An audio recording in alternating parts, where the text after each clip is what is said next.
Hello and welcome to the Rational Live.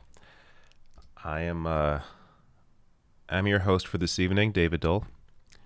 It is Wednesday, October 7th, 2020. The one and only vice presidential debate between Vice President Mike Pence and Kamala Harris. So, a lot to go on. A lot will happen tonight. If you're on Twitter, wondering whether I decided on... Actually, let me bring up the poll here to get you all up to date. It may seem like I'm one option right now, but I'm not. This literally put up the wrong thing. Here we go. I should be high, but I'm not. That's not what it is. So... What should I consume before tonight's debate? Coffee, beer, or legalized cannabis? You see here, heavy vote for legalized cannabis. I decided not to, simply because I haven't been live and high at the same time, and I don't really know how that would go. So, because of that, I went with beer, because it's just a better option. Coffee I consider because it's kind of late. These debates, really 9 p.m.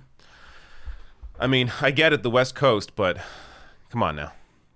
The East Coast is what matters. I just lost half my audience. But no, it would be nice if this debate began earlier, but whatever. We'll deal with this.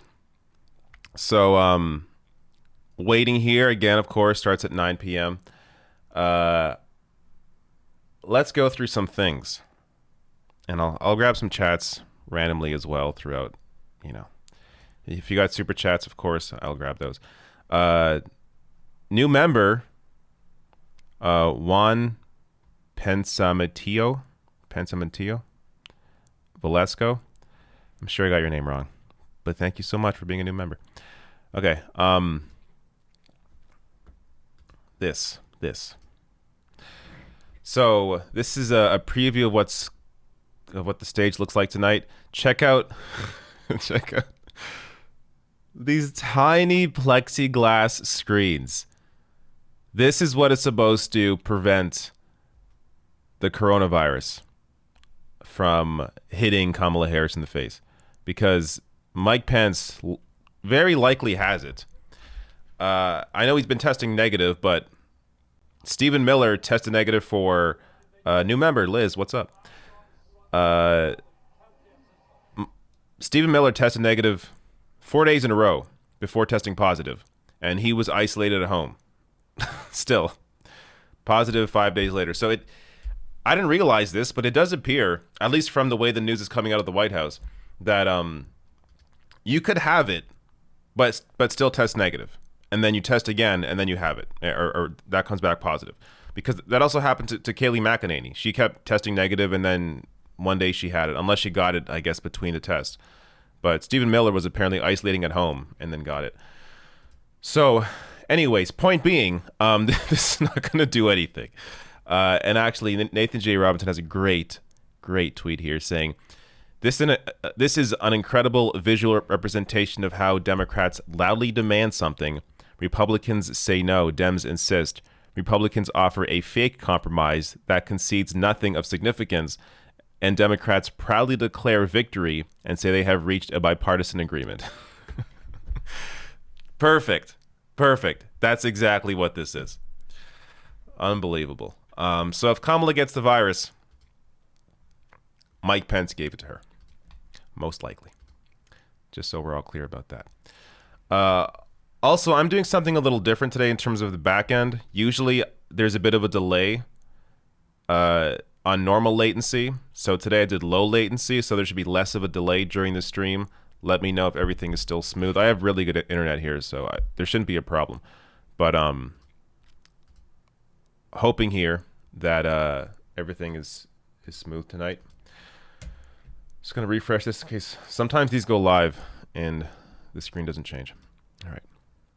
I see a couple chats coming in. Let me open the chat box, which I never have ready, but that's how it is. Also, today, as you see, I decided to do this alone. The first debate I did with the serfs. Outdoor vistas and recreation. Here we go, it's starting. The first debate I did with the serfs, and it was great. Had a great time. But one issue is because there's a bit of a video delay between, like, if you're on a stream with somebody else, it's very unlikely that both your debates are going to match up perfectly for the stream.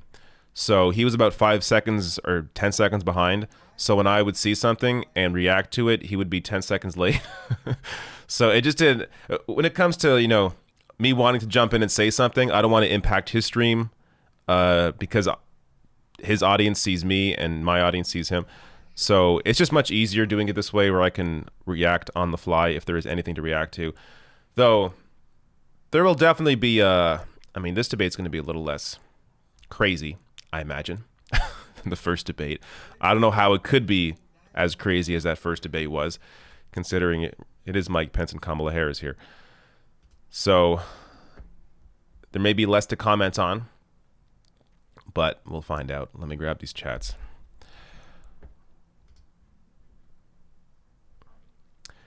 Stephanie Chateau says, testing super chat function. Well, there you go. It works. Paul Hardister says, it looks like they shoplifted the sneeze guard from Chipotle. Yeah, pretty much. Though I think Chipotle probably has a better setup, a safer setup there. I've been to Subway since COVID began, and they got the whole, it's from floor to ceiling. They got a whole plexiglass thing. So Subway's doing a better job than the VP debate. Where was I? David Stotler says, most important thing to remember about this debate is that Senator Harris will need a plexiglass protection from the head of the coronavirus task force. Yes, great point. Mike Pence is the head of the coronavirus task force. Should I remind everybody the situation right now, as I like to do on my streams? I like to bring up this graph to remind people about how bad it really is in the U.S. compared to other major countries. Though right now, many countries are seeing a second wave. So as you'll see here, the UK has already caught up. But check it out. This is the state of everything. Once Sarah Lee gets out of the way. Sorry, Sarah. I'll read your super chat later. UK not doing well right now. This is not good. The US, though, never really recovered from the first wave. I mean, it just went from the first wave into the second wave, and now it's in the third wave. So is this still I think this is still the first wave. Just large spikes within the first wave. I don't know. I'm not sure how to explain this, but clearly not good. Canada right now in our second wave, also not good, but the comparison here, I mean, there isn't even a comparison. And again, this is per million people, so it's per capita, obviously. Australia, doing pretty good considering they're surrounded by big ocean water. All right, they're still doing the little intro here. I, of course, you'll hear everything once the debate starts, but this doesn't matter right now. Let me read some chats. Tommy Moon says, what are your thoughts on workplace democracy? Do you see the value in worker cooperatives? Absolutely. Richard Wolff has opened my mind a lot to that entire discussion. If you don't understand worker cooperatives or what democracy in the workplace means, look up Richard Wolff's name, Professor Richard Wolff. You'll see his videos. He's fantastic. You'll see interviews with him. He's great. So check him out. But yes, worker cooperatives absolutely would have should play a major part in the economy. And you already see in countries like Spain, France, I believe, several European countries have major, like, large worker cooperatives that are very successful. And of course, look, it's natural to expect democracy in the place that you exist the most. Most people, spend at least half their day at work. And why should you only have democracy outside of work? So why should it be like you're answering to royalty, your boss? It shouldn't. There should be democracy in the workplace as well. But anyways, check out Richard Wolff on that. The Kiwi Bird says, you might think 2 plexiglass walls is too little protection, but that's twice as much as your average U.S. cashier gets.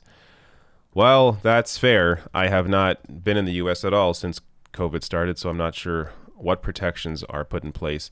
At least in Canada, for the most part, they're pretty... They've put in place various protections, at least in the major chains. But even like I've been to a restaurant to eat outside, not recently since it's getting worse now. But when it was a little better during the summer, they had a number of protections in place. Plexiglass, of course, everybody that works there wears a mask. You wear a mask going in, or going to sit down, and when you leave your table, you have to put the mask back on. But yeah, won't be going to a restaurant now for a while, with the numbers coming back up. All right. About 4 minutes away here. Where was I?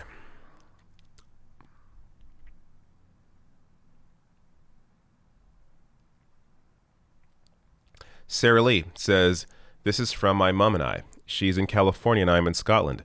We are watching together. I seriously hope we get serious information on police reform, healthcare, and environmental protection, so my sleep deprivation is worth it. Yeah, I do think we're going to hear a little more substance in this debate, simply because you're not going to have Trump butting in every 2 seconds. I think Kamala Harris is going to be able to get out some of her words. And look, in terms of new information, you're not really... If you've seen the Biden platform, it is what it is. And that information is already out there. There's not going to be any breaking news about, hey, now all of a sudden Biden backs Medicare for all. No. So in terms of any new information, we're not going to get any. But this is really about the dynamic. Can Kamala Harris take it to Mike Pence the way that she has in the past with other Republicans? Kamala Harris has that talent. She has that ability.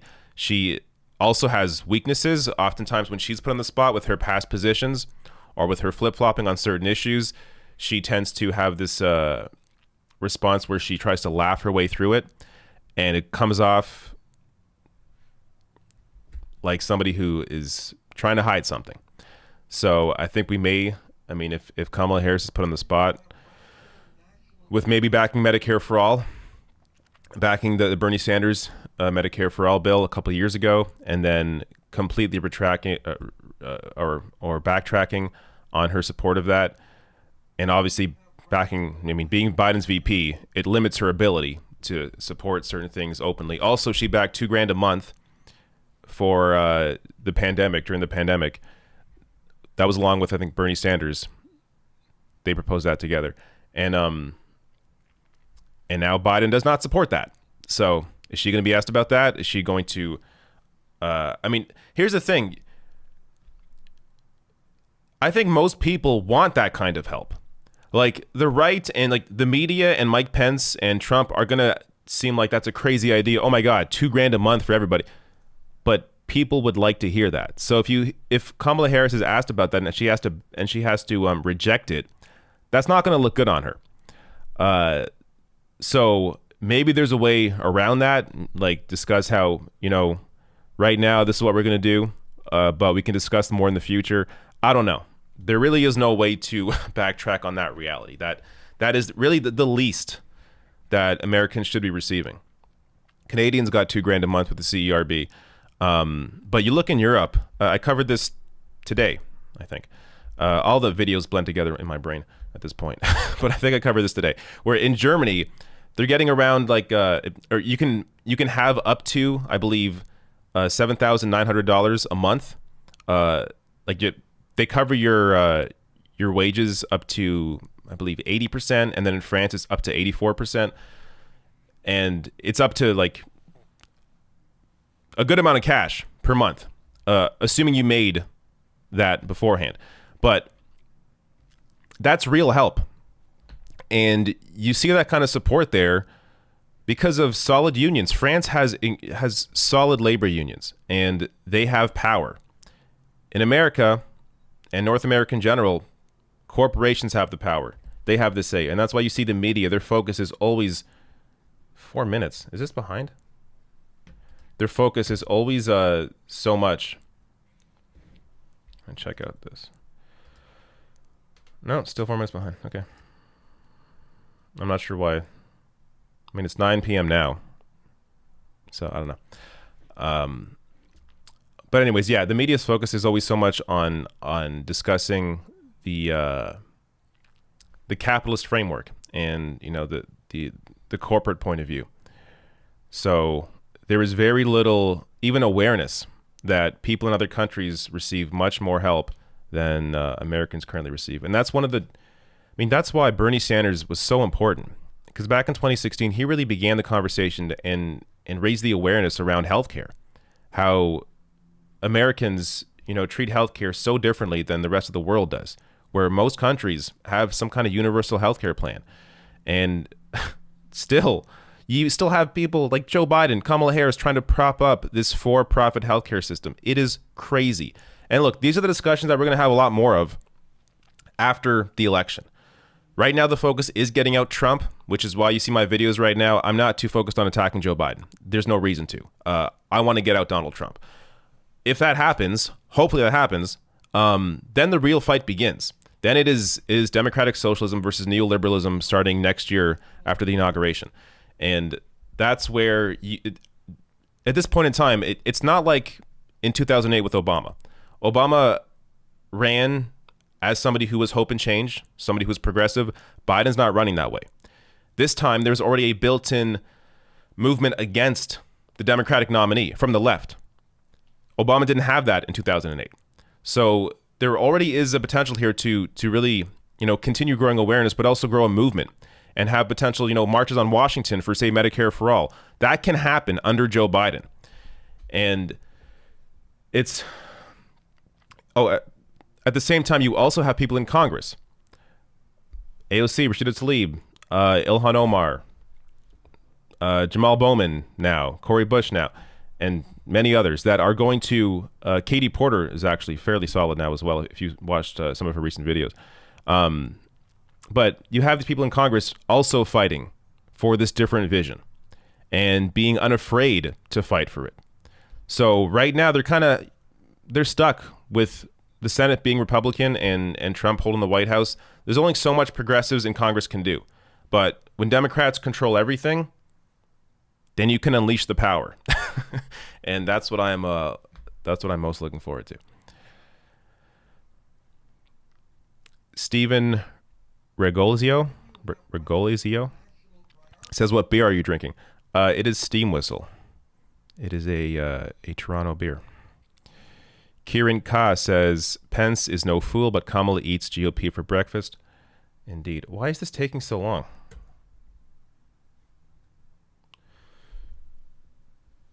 I just want to make sure I'm not behind here. Let me check the live chat. Oh my God. Okay, I'm gonna. The live chat's going crazy. I apologize to the mods. Yes, I will turn on that thing where you don't have to deal with this every 2 seconds. I just got to find out where that is. I'm gonna have to. Here it is. Gonna have to enable slow mode here. All right. There you go. No spamming the chat, please. This should begin shortly. It looks like it's frozen, but it's not. Some people moving here. Let me just look around and make sure I'm not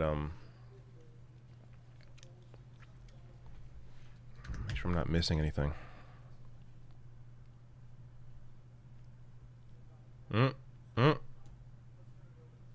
Good evening.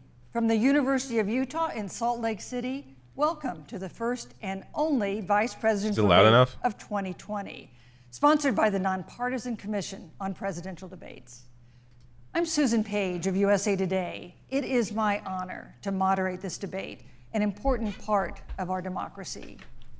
In Kingsbury Hall tonight, we have a small and socially distant audience, and we've taken extra precautions during By the this way, I'll get to your pandemic. other chats, of Among course. other things, everyone in the audience is required during breaks to wear or a face after mask, the live and stream. the candidates will be seated 12 feet apart. The audience is enthusiastic about their candidates, but they've agreed to express that enthusiasm only twice, at the end of the debate and now when I introduce the candidates. Please welcome California Senator Kamala Harris and Vice President Mike Pence.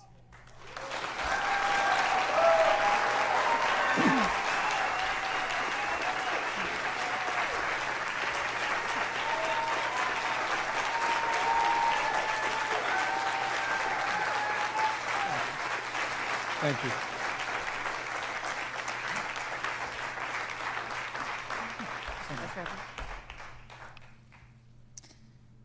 Senator Harris and Vice President Pence, thank you for being here. You want the volume We're up? meeting All right. as President Trump and the First Lady continue to undergo treatment in Washington after testing positive for COVID-19. We send our thoughts and prayers to them for their rapid and complete recovery and for the recovery of everyone afflicted by the coronavirus. The two campaigns and the Commission on Presidential Debates have agreed to the ground rules for tonight. I'm here to enforce them on behalf of the millions of Americans who are watching. One note, no one in either campaign or at the Commission or anywhere else has been told in advance what topics I'll raise or what questions I'll ask. This 90-minute debate will be divided into 9 segments of about 10 minutes each. I'll begin a segment by posing a question to each of you, sometimes the same question, sometimes a different question on the same topic. You will then have 2 minutes to answer without interruption by me or the other candidate. Then we'll take 6 minutes or so to discuss the issue. At that point, although there will always be more to say, we'll move on to the next topic. We want a debate that is lively, but Americans also deserve a discussion that is civil. These are tumultuous times, but we can and will have a respectful exchange about the big issues facing our nation. Let's begin with the ongoing pandemic that has cost our country so much. Senator Harris, the coronavirus is not under control. Over the past week, Johns Hopkins reports that 39 states have had more COVID cases over the past 7 days than in the week before. 9 states have set new records. Even if a vaccine is released soon, the next administration will face hard choices. What would a Biden administration do in January and February that a Trump administration wouldn't do? Would you impose new lockdowns for businesses and schools and hotspots? A federal mandate to wear masks? You have 2 minutes to respond without interruption. Thank you, Susan. Well, the American people have witnessed what is the greatest failure of any presidential administration in the history of our country. And here are the facts. 210,000 dead people in our country in just the last several months. Over 7 million people who have contracted this disease. 1 in 5 businesses closed. We're looking at frontline workers who have been treated like sacrificial workers. She has to compare it to other countries as well. We are looking at over 30 million people who in the last several months had to file for unemployment. And here's the thing. Give context. On January 28th, the vice president and the president were informed about the nature of this pandemic. They were informed that it's lethal in consequence, that it is airborne, that it will affect young people, and that it would be contracted because it is airborne. And they knew what was happening, and they didn't tell you. Can you imagine if you knew on January 28th, as opposed to March 13th, what they knew, what you might have done to prepare?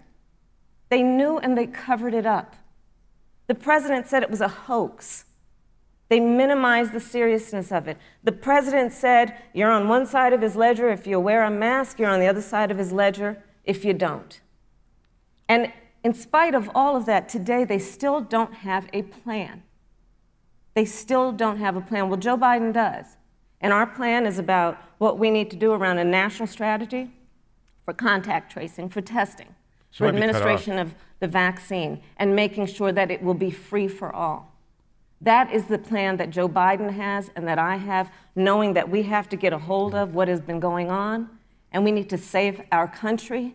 And Joe Biden is the best leader to do that, and frankly, this administration has forfeited their right to re-election based on this. Thank you, Senator Harris. That was all right. Vice President Pence, more than 210,000 Americans have died of COVID-19 since February. The U.S. death toll as a percentage of our population is higher than that of almost every other wealthy nation on earth. Oh, there you go. For instance, our death rate is context. 2.5 times that of Canada next door. You head the administration's coronavirus task force. Why is the U.S. death toll as a percentage of our population higher than that of almost every other wealthy country? And you have 2 minutes to respond without interruption. Susan, thank you. And I want to thank the Commission and the University of Utah for hosting this event. And Senator Harris, it's a privilege to be on the stage with you. You know, our nation has gone through a very challenging time this year. But I want the American people to know that from the very first day, President Donald Trump has put the health of America first. Before there were more than 5 cases in the United States, all people who had returned from China. No one's falling for this shit. President Donald Trump did what no other American president had ever done.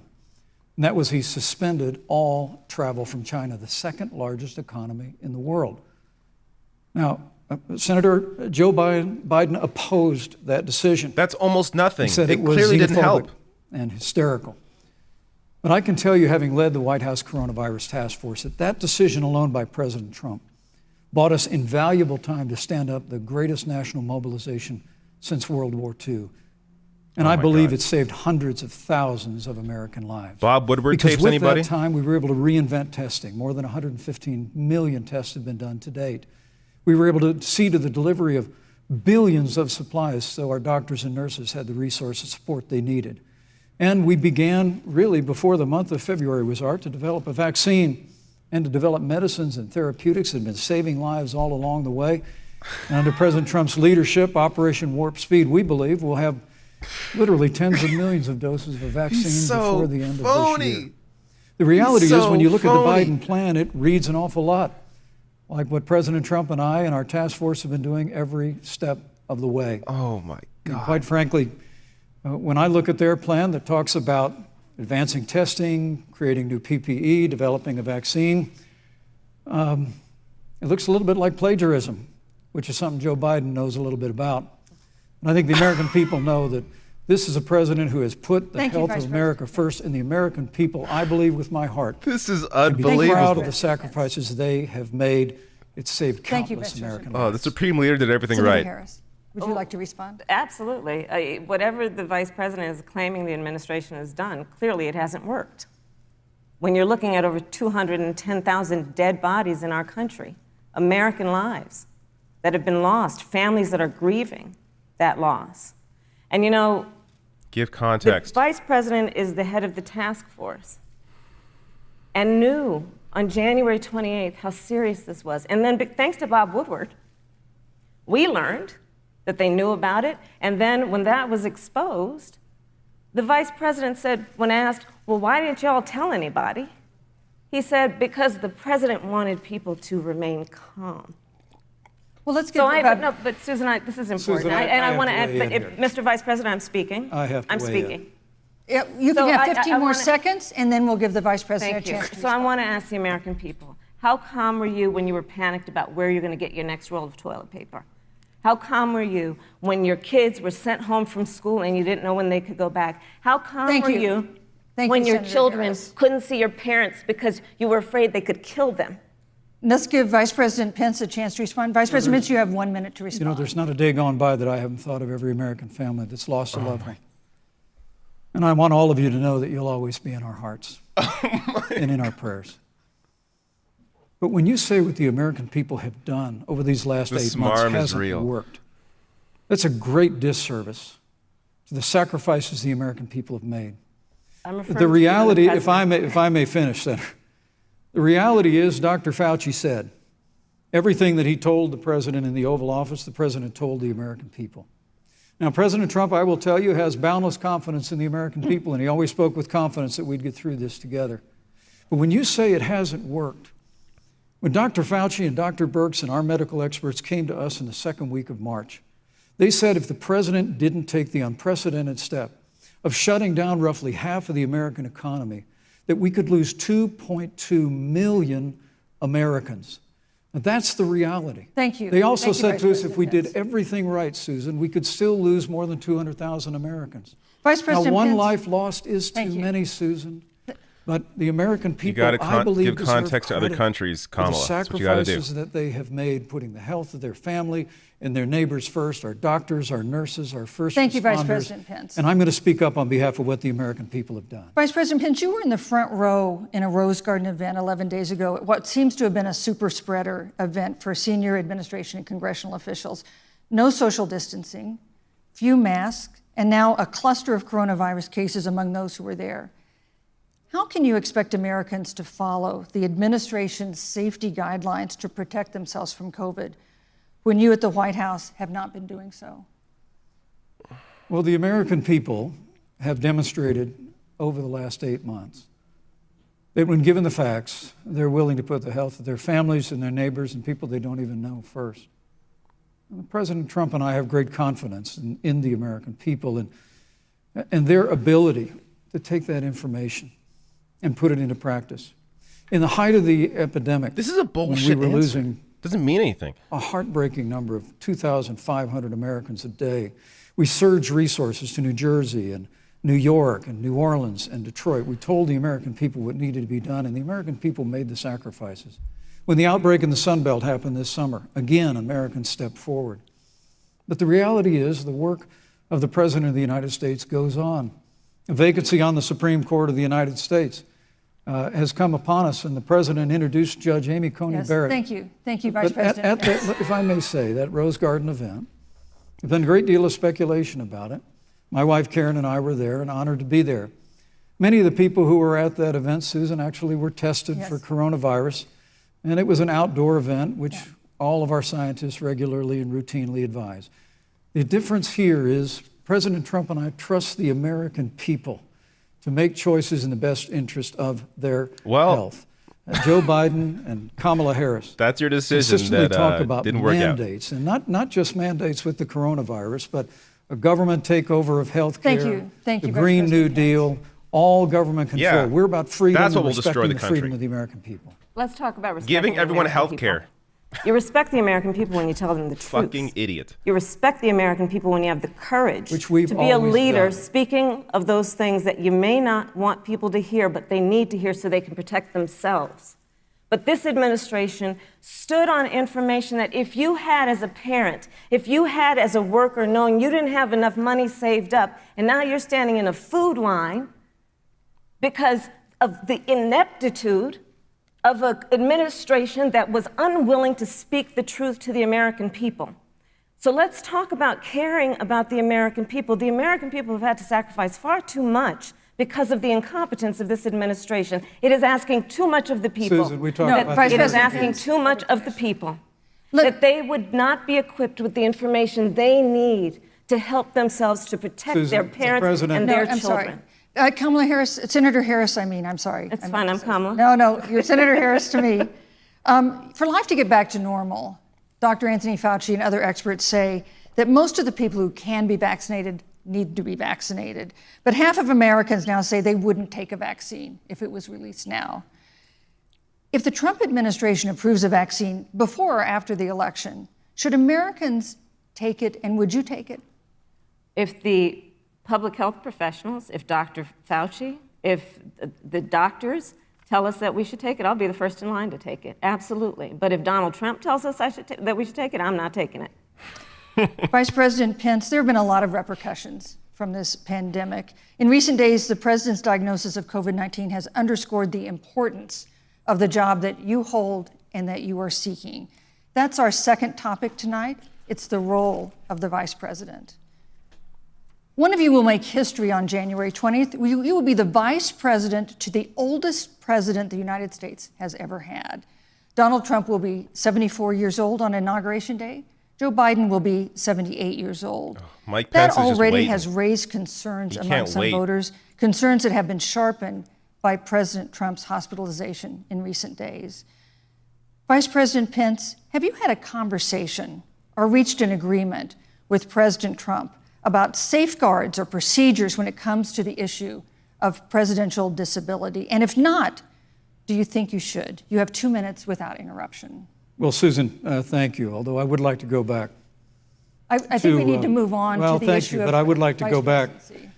because the reality is that we're going to have a vaccine, Senator, in record time, in unheard of time, in less than a year. We have 5 companies in phase 3 clinical trials, and we're right now producing tens of millions of doses. So the fact that you continue to undermine public confidence in a vaccine, if the vaccine emerges None of this is during going to the Trump land. None of this is administration, going I to think land. is- People know these is people fucking lie unconscionable. all the goddamn And time. Senator, How much has just Trump ask you, lied? Stop playing politics with people's lives. Yeah. The reality Get is the that we fuck will have a vaccine, we out of believe, here. before the end of this year.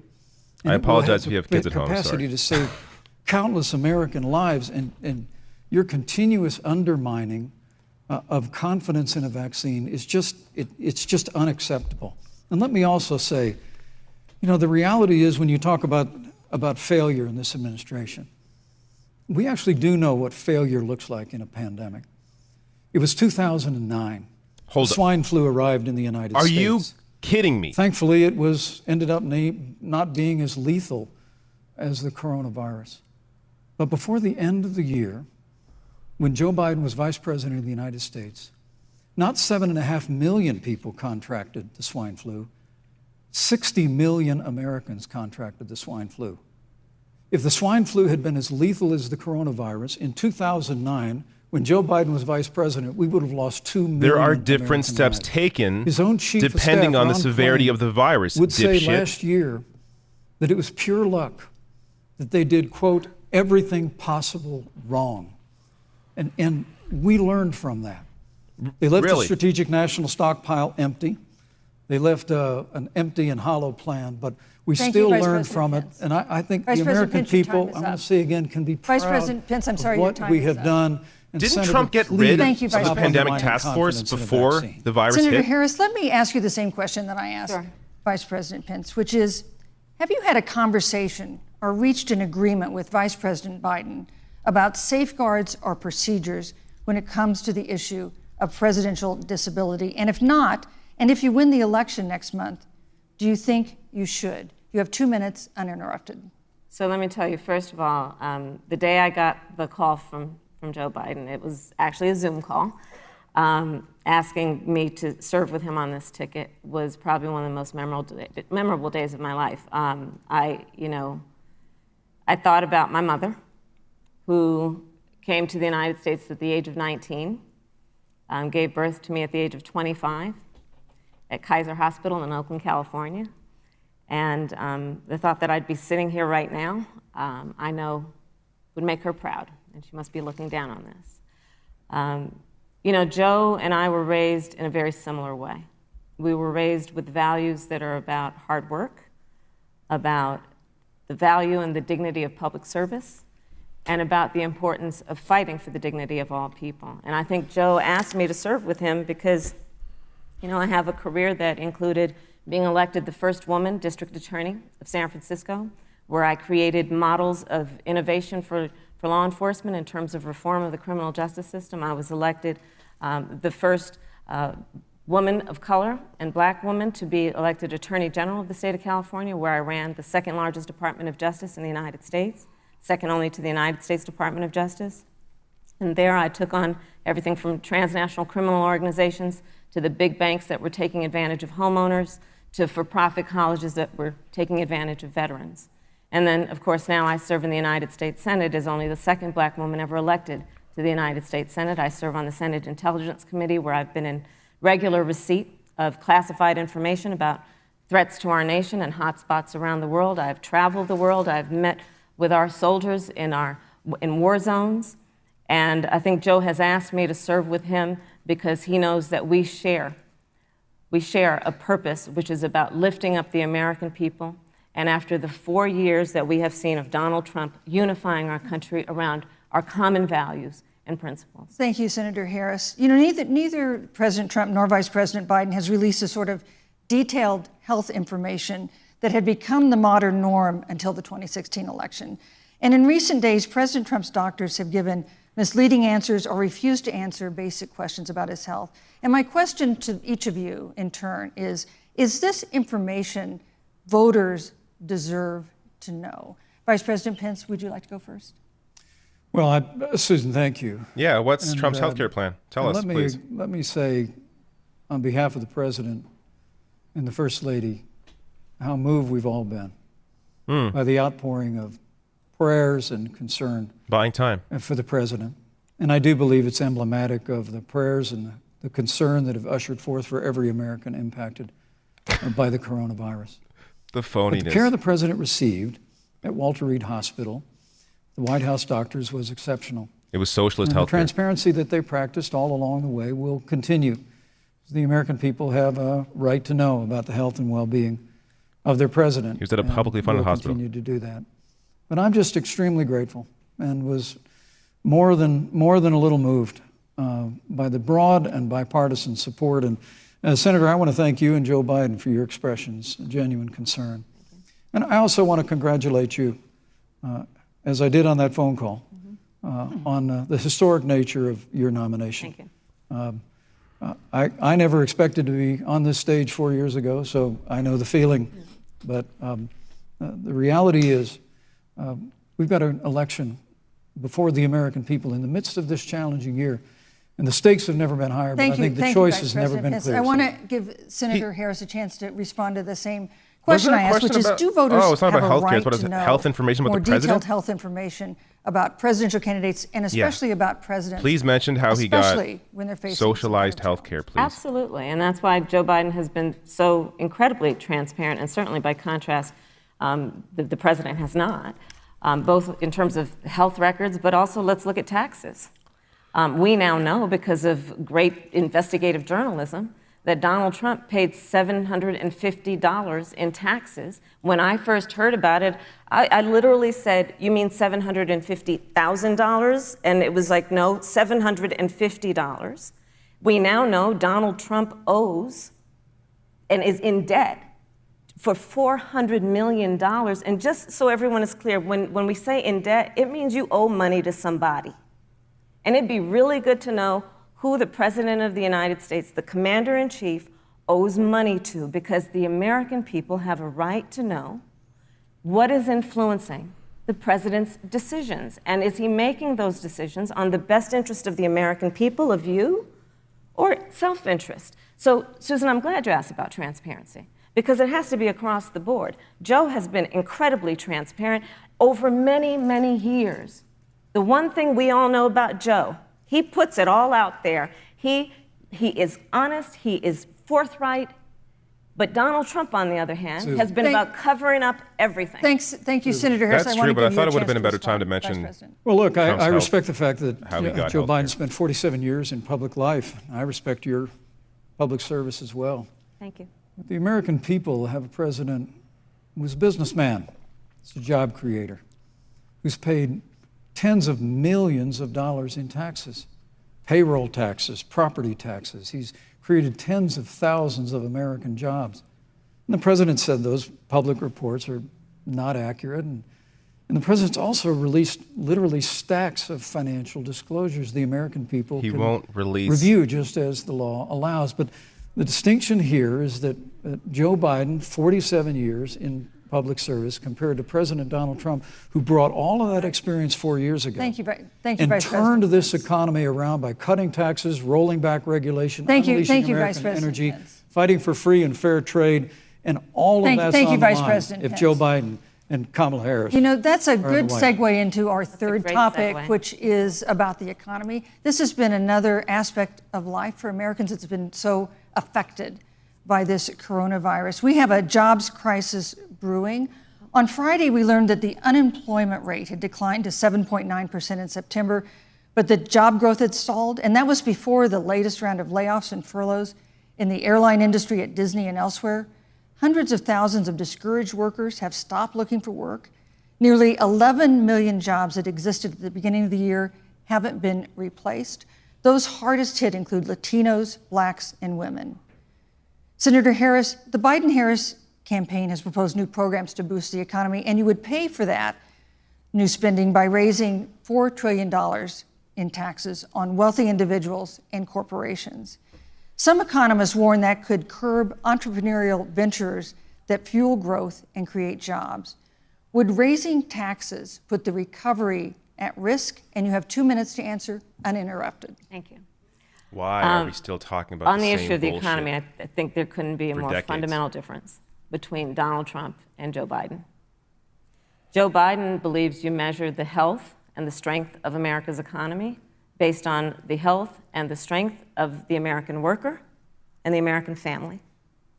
On the other hand, you have Donald Trump, Look up tax who rates in the measures 60s. the strength of the economy based on how rich people are doing, which is why he passed a tax bill benefiting the top 1% and the biggest corporations of America, leading to a $2 trillion deficit that the American people are going to have to pay for.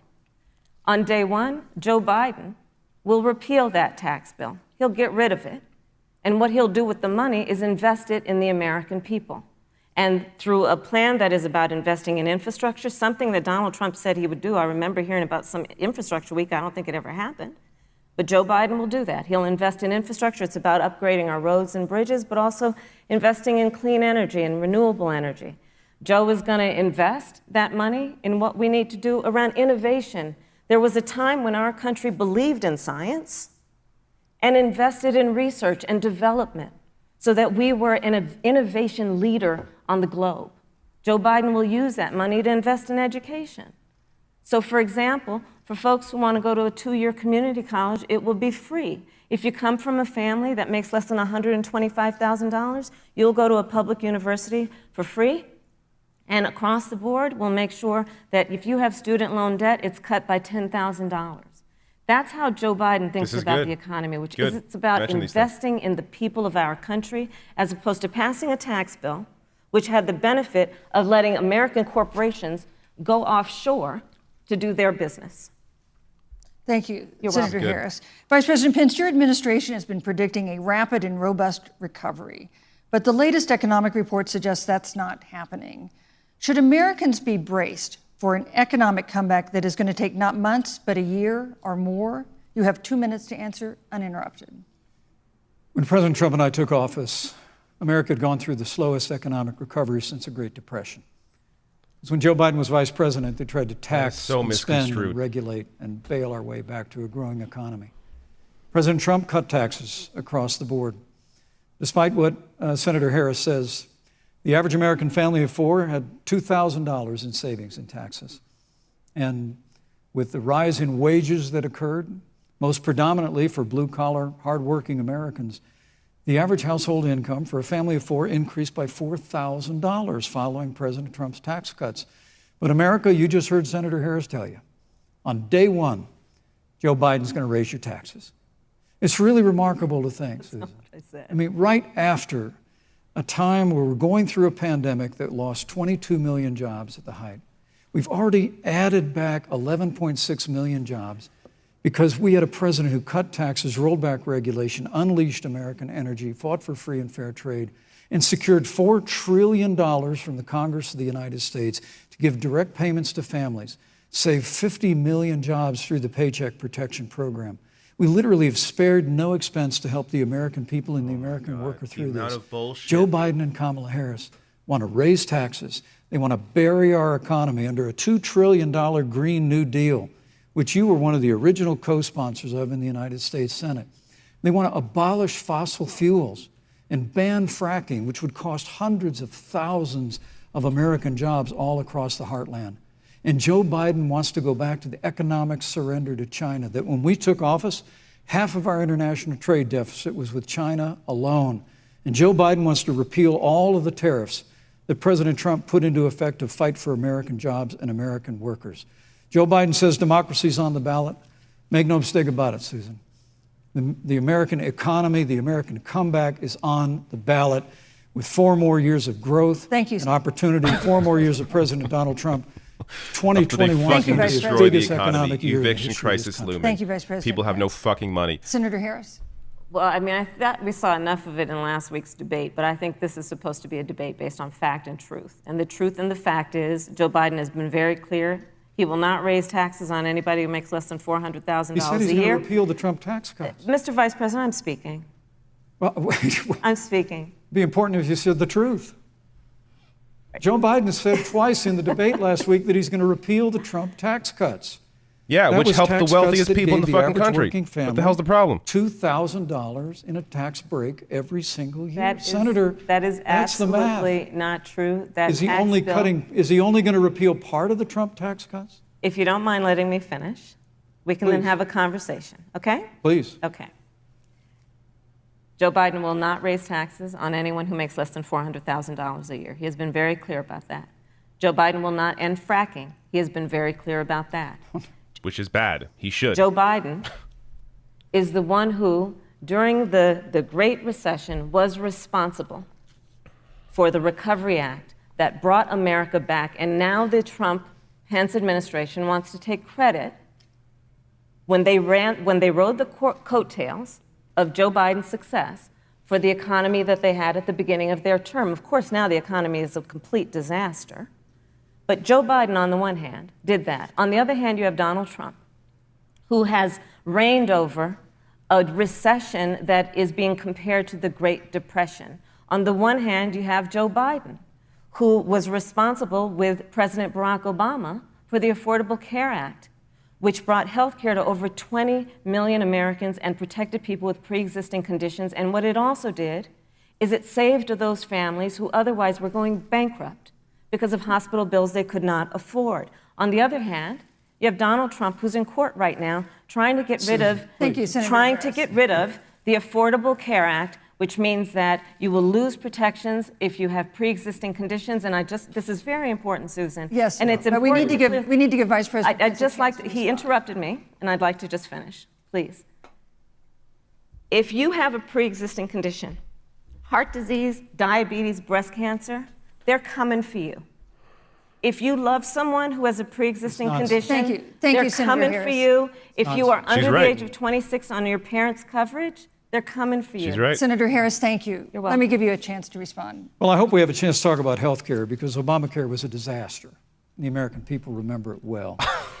And President Trump and I have a plan to improve health care and to protect pre-existing conditions for every American. They haven't had a plan But look, for 4 years. Senator Harris, you're entitled to your own opinion, but you're not entitled to your own facts. You yourself said on multiple occasions when you were running for president that you would ban fracking. Joe Biden looked at a supporter in the eye and pointed and said, I guarantee. They should ban fracking. It would get them more support. Fuels.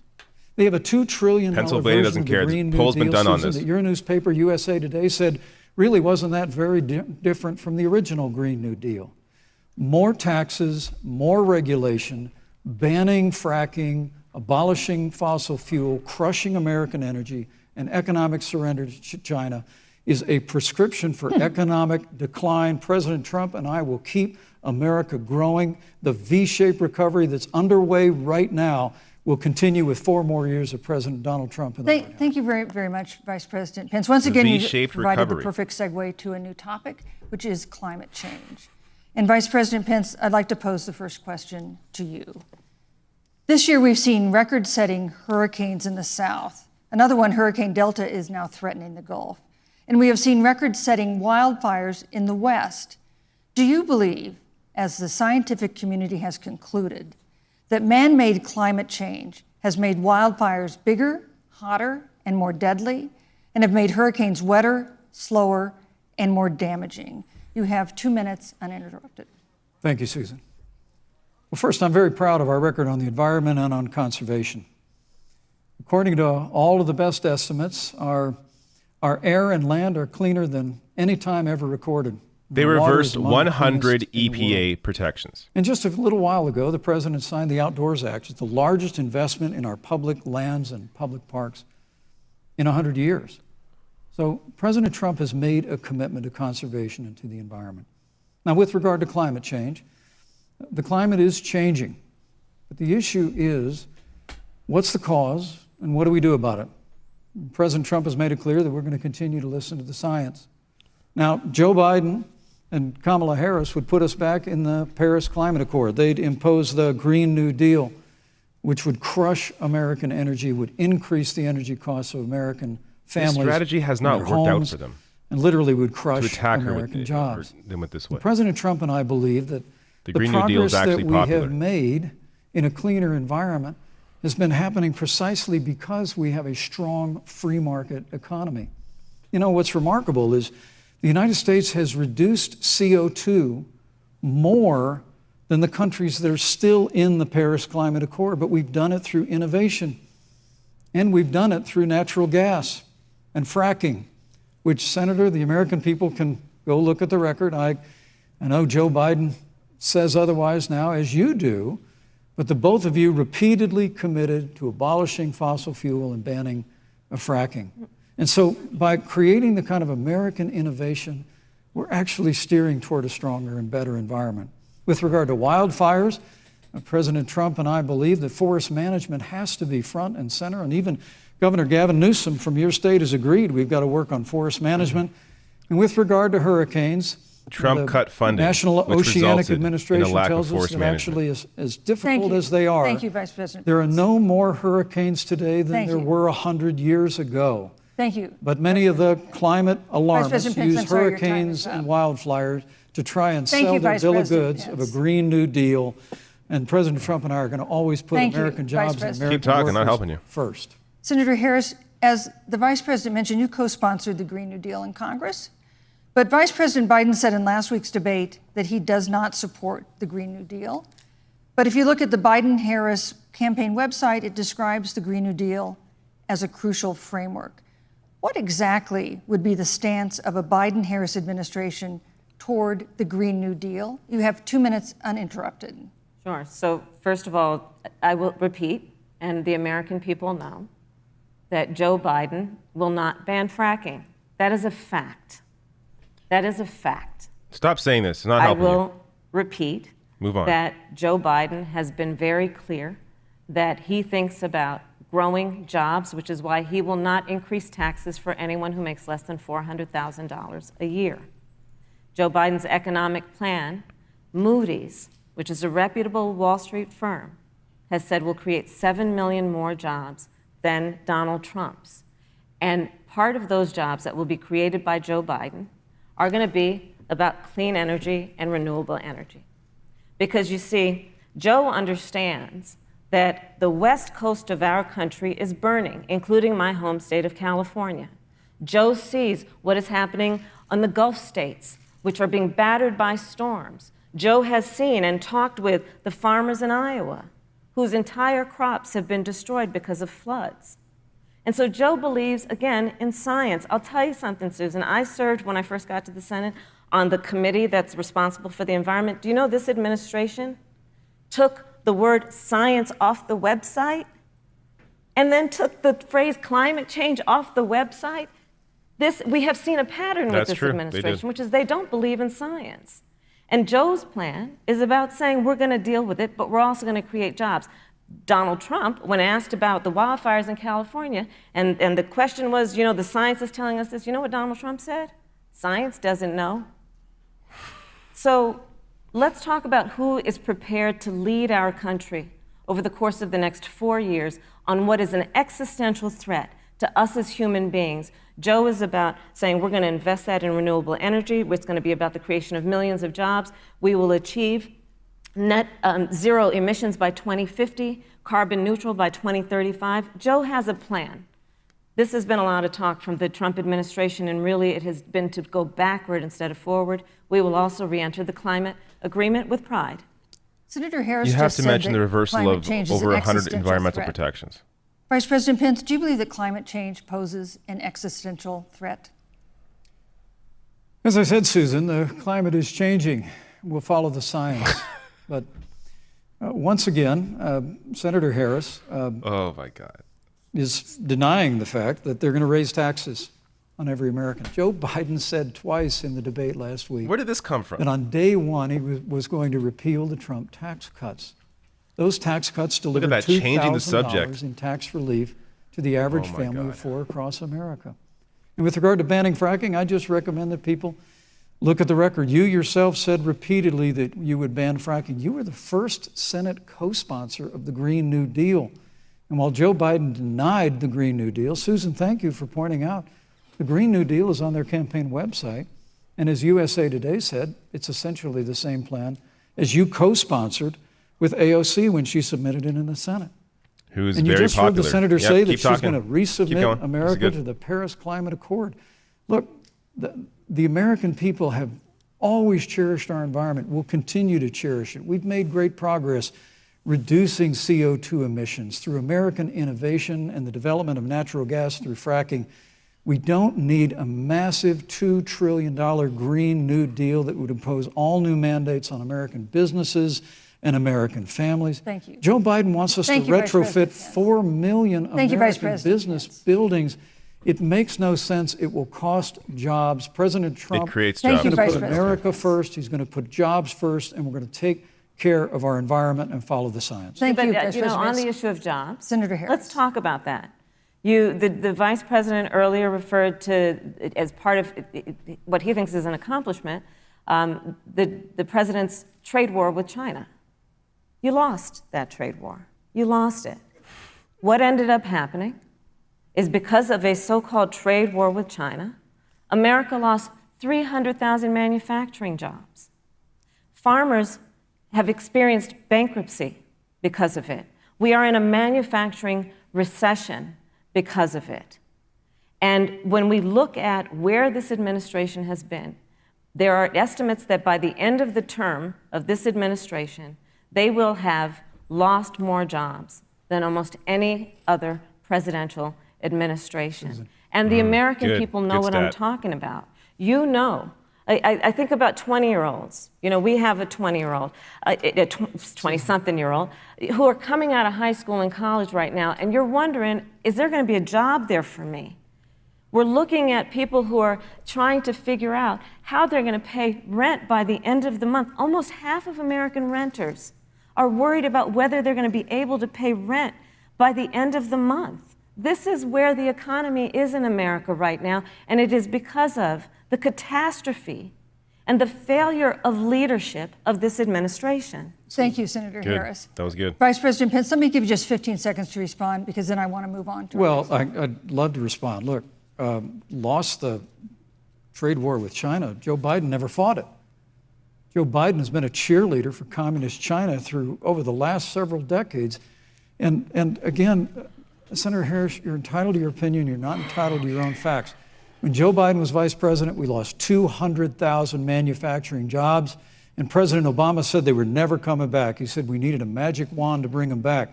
In our first 3 years after we cut taxes, you, Vice rolled back President regulation, unleashed American energy, this administration saw 500,000 Thank you, Vice manufacturing President jobs Pence. created. And that's exactly the kind of growth I'm sure we're that's a going lie to like continue everything to else. see as we bring our nation through Thank you, Vice this President pandemic. Pence. But a Mr. Green New Thank you, Deal, your Vice massive President new Pence. mandates, your Paris Climate Accord, it's going to kill jobs this time just like it killed jobs. I'd like Susan, to- I just need to respond very briefly, 15 please. seconds, and Thank then you. we'll move Thank on. you. Joe Biden is responsible for saving America's auto industry, and you voted against it. So Oh. let's set the record straight. Oh, shit. Thank you. I'd like Oh, to talk shit. about China. We have as our next topic. And he We couldn't have no respond more to that. complicated or consequential That's the foreign best line so relationship far, probably. than the one with China. It is a huge market for American agricultural goods. It's a potential partner in dealing with climate change in North Korea. And in a video tonight, President Trump again blamed it for the coronavirus, saying China will pay. Vice President Pence, how would you describe our fundamental relationship with China? Competitors, adversaries, enemies? You have 2 minutes. Thank you, Susan. Well, before I leave that, let me speak to voting records if I can. You know, everybody knows that NAFTA cost literally thousands of American factories to close. We saw automotive jobs go south of the border. President Trump fought to renegotiate NAFTA. And the United States-Mexico-Canada agreement is now the law of the land. American There's people almost deserve no to know. change. Senator Kamala Harris was one of only 10 members of the Senate to vote against the USMCA. It was a huge win for American auto workers.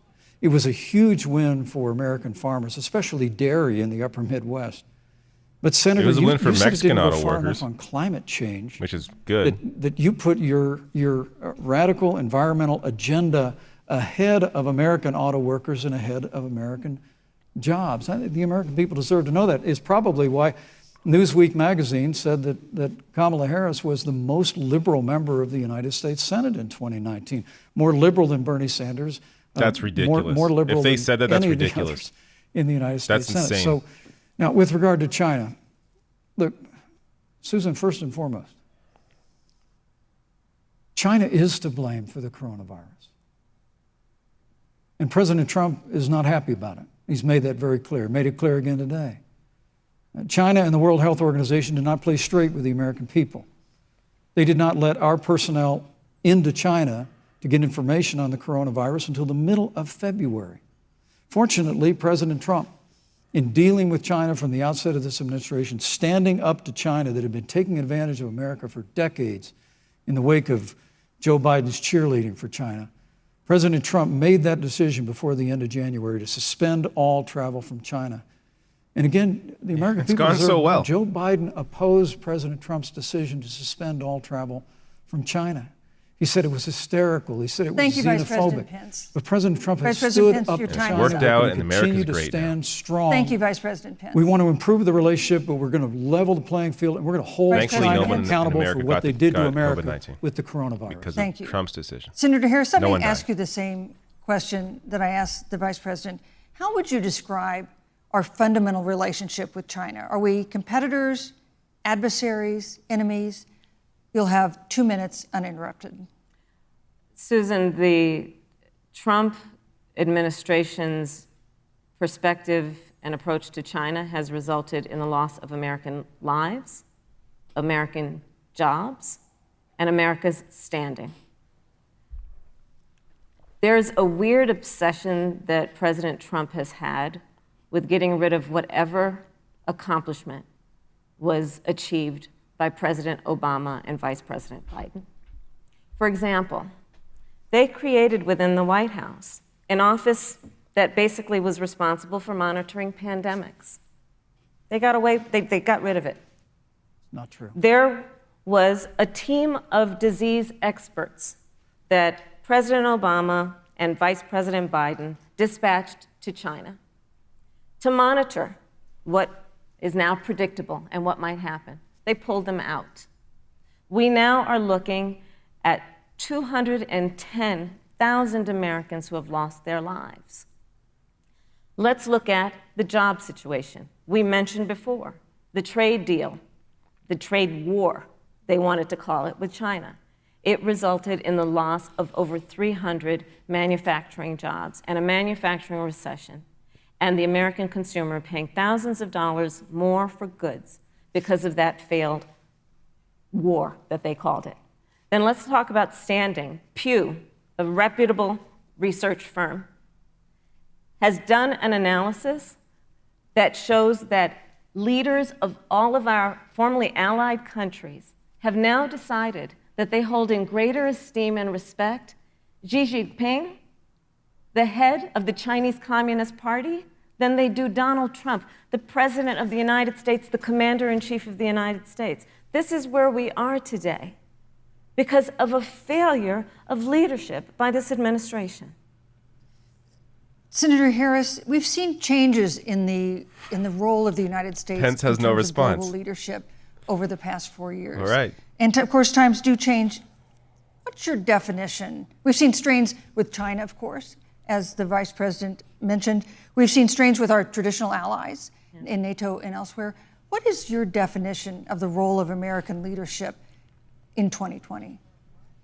So, you know, Joe is, I love talking with Joe about a lot of these issues. And, you know, Joe, I think he said it quite well. He says, you know, foreign policy, it might sound complicated, but really it's relationships. So just think about it as relationships. And so we know this in our personal and professional relationships. You got to keep your word to your friends. You got to be loyal to your friends. People who've stood with you, got to stand with them. You got to know who your adversaries are. Even when they're committing and keep human them rights in abuses. check. Israel, But what we have what's up? seen with Donald Trump is that he has betrayed our friends and embraced dictators around the world. Let's take, for example, Russia. So, Russia, I serve on the Intelligence Committee of the United States Senate. America's intelligence community told us Russia interfered in the election of the President of the United States in 2016 and is playing in 2020. Christopher Wray, the director of the FBI, said the same. But Donald Trump, the Commander-in-Chief of the United States of America, prefers to take the word of Vladimir Putin over the word of the American intelligence community. You look at our friends at NATO. He has walked away from agreements. You can look at the Iran nuclear deal, which now has put us in a position where we are less safe because they are building up what might end up being a significant nuclear arsenal. We were in that deal, guys. We were in the Iran nuclear deal with friends, with allies around the country. And because of Donald Trump's unilateral approach to foreign policy, coupled with his isolationism, he pulled us out and has made America less safe. So, Susan, She's right about that completely. It's about relationships. It's maybe the worst thing Trump did. And the thing that has always been part of the strength of our nation, in addition to our great military, has been that we keep our word. But Donald Trump doesn't understand that because he doesn't understand what it means to be honest. Thank you, Senator Harris. Apart from Vice COVID, President Pence, let me give you a pulling out of chance the to Iran respond. deal, the worst thing Trump thank did. you. Well, President Trump kept his word when we moved the American embassy to Jerusalem, the capital of the state of Israel. When Joe Biden was vice president, they promised to do that, and they never did. We've stood strong with our allies, but we've been demanding. NATO is now contributing more to our common defense than ever before, thanks to President Trump's leadership. We've strengthened our alliances across the Asia-Pacific, and we've stood strong against those who would do us harm. You know, when President Trump came into office, ISIS had captured an area of the Middle East the size of Pennsylvania. But President Trump unleashed the American military, and our armed forces destroyed the ISIS caliphate and took down their leader, al-Baghdadi, without one American casualty. Al-Baghdadi was responsible for the death of thousands. But notably, America's hearts today are with the family of Kayla Mueller, her parents of which are here with us tonight in Salt Lake City. Today, 2 of the ISIS killers responsible for Kayla Mueller's murder were brought to justice in the United States. Jihadi John was killed on the battlefield along with the other Beetle. The reality is that when Joe Biden was vice president, we had an opportunity to save Kayla Mueller. It breaks my heart to reflect on it, but the military came into the Oval Office, presented a plan. They said they knew where Kayla was. Baghdadi had held her for 18 months. Look how he's abused her mentioning one mercilessly human life. before they How many killed her. American dead from COVID? But when Joe Biden Jesus was vice Christ. president, they hesitated. This obsession they a have. month. And when armed forces finally went in, it was clear she'd been moved 2 days earlier. And her family says with a heart that broke the heart of every American. Before he that finishes this sentence, President 100 Donald more Trump had been Americans will be dead president, from they COVID. believed Kayla would be alive today. Thank you, Vice Look, we President. destroyed the ISIS caliphate. And you talk about re-entering the Iran nuclear deal. I mean, the last administration transferred $1.8 billion to the leading state sponsor Thank you, Vice of President terrorism. Pence. President Donald Trump got us out of the deal. Thank you, Vice President Pence. And when Qasem Soleimani was traveling to Baghdad Thank you, to do Vice President harm Pence. to They Americans, almost- President Donald Trump took Thank you, him Vice out. President Yeah, Pence. And you America killed him, is- and you is almost started World safer. War III. Our Great allies fucking are job. safer. And The American only people reason know World War III President didn't start Donald was Trump will because never Thank you, of Vice Iran. President take Pence. action. I would like to give Senator Harris a chance to respond, but not at such great length because, of course, there are other topics we want to talk about. But I would like equal time. Yes. Thank you. Please go ahead. First of all, to the Mueller family, I know about your daughter's case, and I'm so sorry. I'm so sorry. What happened to her is awful, and it should have never happened. And I know Joe feels the same way. And I know that President Obama feels the same way. But you mentioned Soleimani. Let's start there. So after the strike on Soleimani, there was a counter strike on our troops in Iraq. And they suffered serious brain injuries. And do you know what Donald Trump dismissed them as? Headaches. And this is about a pattern of Donald Trump's, where he has referred to our men who are serving in our military as suckers and losers. Donald Trump, who went to Arlington Cemetery and stood above the graves of our fallen heroes and said, what's in it for them? Because, of course, he only thinks about what's in it for him. Let's take what he said about John McCain, a great American hero. And Donald Trump says he doesn't deserve to be called a hero because he was a prisoner of war. These are all important and this points is- she's this making is for certain very votes. important when you want to But it's talk good. about who is the current commander-in-chief and what they care about and what they Arizona, don't care veterans. about. Public reporting that Russia had bounties on the heads of American soldiers. And you know what a bounty is? It's somebody puts a price on your head and they will pay it if you are killed. And Donald Trump had talked at least 6 times to Vladimir Putin and never brought up the subject. Joe Biden would never do that. Thank Joe you. Biden would, but Joe Biden Yeah. would hold Russia to account for any threat to our nation's security or to our troops who are sacrificing their lives for the sake of our democracy and our safety. Thank you, Senator Harris. This is such an important issue, but we have other important issues as well. And Susan, I have want to make respond sure we have a chance I really have to talk respond about to that. I'm- Look, she has 15 seconds because Well, I gotta we're have trying more to than keep. that. Look. Well, I'm sorry, but Vice President Look, Pence, you've I- had more time than Look, she's the- had the so far. slanders against President Donald Trump regarding men and women of our armed forces are absurd.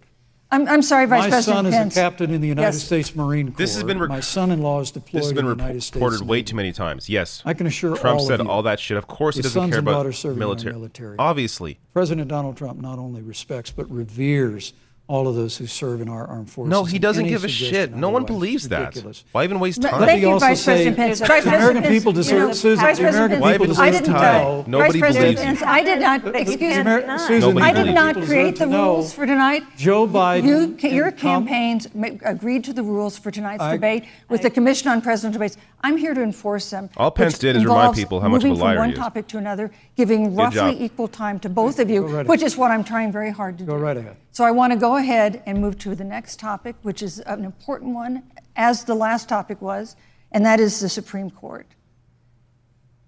On Monday, the Senate Judiciary Committee is scheduled to open hearings on Amy Coney Barrett's nomination to the Supreme Court. Senator Harris, you'll be there as a member of the committee. Her confirmation would cement the court's conservative majority and make it likely open to more abortion restrictions, even to overturning the landmark Roe v. Wade ruling. Access to abortion would then be up to the states. Vice President Pence, you're the former governor of Indiana. If Roe v. Wade is overturned, what would you want Indiana to do? Would you want your home state to ban all abortions? You have 2 minutes, uninterrupted. Well, thank you for the question, but I'll use a little bit of my time to respond to that very important issue before. The American people deserve to know Qasem Soleimani, the Iranian general, was responsible for the death of hundreds of American service members. When the opportunity came, we saw him headed to fighting Baghdad ISIS. to kill more Americans. President Trump didn't That's hesitate. bullshit. That's bullshit. Qasem He was fighting Soleimani is ISIS. gone. You fucking killed him. Almost started But you World War deserve to know III. that Shut Joe the fuck Biden up. Shut the fuck up. and Kamala Harris actually criticized the decision to take out Yeah, Qasem because it's fucking stupid. Soleimani. It's really inexplicable, but with regard to Joe Biden, it's explainable. Because history records that Joe Biden actually opposed the raid against Osama bin Laden. Unbelievable liar. It's absolutely essential that we have a commander-in-chief who will not hesitate to act to protect American lives and to protect American service members, and that's what you have in President Donald Trump. Now, with regard to the Supreme Court Where's of the United evidence of that? States, let me say President Trump and I could not be more enthusiastic about the opportunity to see Judge Amy Coney Barrett become Justice Amy Coney Barrett. Now, she's a brilliant woman, and she will bring a lifetime of experience and a sizable American family. A to the lifetime. She's Supreme been a Court judge of for the like 3 United years. States. And our hope is, in the hearing next week, unlike Justice Kavanaugh received with my treatment God. from you and others, we hope she gets a fair hearing. And we particularly hope that we don't see the kind of attacks on her Christian faith that we saw before. I mean, the Democrat chairman of the Judiciary Committee before, when Judge Barrett was being confirmed for the Court of Appeals, expressed concern that the dogma of her faith lived loudly in her. Dick Durbin of Illinois If she was a said that Muslim, it what was do you a think they would be concern. saying? Senator, I know one of our judicial nominees. think she would be you actually up on the attacked Supreme Court because they were as members the of the nominee? Catholic Knights of Columbus, just because the Knights of Columbus holds pro-life views and Thank you. pro-marriage views. Thank you, Vice President So Pence. Your my time hope is is up. that when the hearing takes place, Thank you, Vice President Pence. that Judge Amy Coney Barrett will be respected, Thank you, treated Vice President respectfully, Pence. voted and confirmed Thank to the you. Supreme Court of the United States. Senator Harris, you're the senator from and former Attorney General of California. So let me ask you a parallel question to the one I posed to the Vice President. If Roe v. Wade is overturned, what would you want California to do? Would you want your home state to enact no restrictions on access to abortion? And you have 2 minutes uninterrupted. Thank you, Susan. First of all, Joe Biden and I are both people of faith, and it's insulting to suggest that we would knock anyone for their faith. And in fact, Joe, if elected, will be only the second practicing Catholic as President of the United States. On the issue of this nomination, Joe and I are very clear, as are the majority of the American people. We are 27 days before the decision about who will be the next president of the United States. And, you know, before, when this conversation has come up, you know, it's been about election year or election time. We're literally in an election. Over 4 million people have voted. People are in the process of voting right now. And so Joe has been very clear, as the American people are. Let the American people fill that seat in the White House, and then we'll fill that seat on the United States Supreme Court. And to your point, Susan, the issues before us couldn't be more serious. There's the issue of choice, and I will always fight for a woman's right to make a decision about her own body. It should be her decision and not that of Donald Trump and the Vice President, Michael Pence. But let's also look at what else is before the court. It's the Affordable Care Act.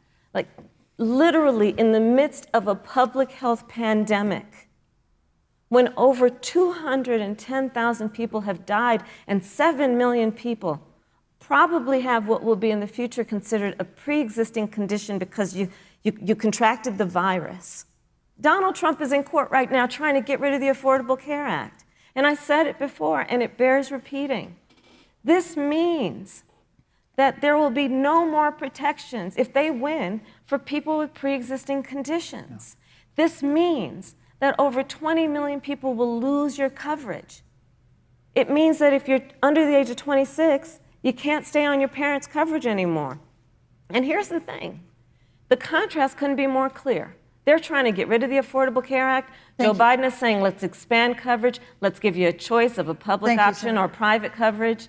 Let's bring down premiums. Thank you, Senator Let's Harris. lower Medicare eligibility to 60. Thank you, Senator That's true Harris. leadership. You know, you mentioned earlier, Vice President Pence, that the president was committed to maintaining protections for people with pre-existing conditions. But you do have this court case that you are supporting, your administration supporting, that would strike down the Affordable Care Act.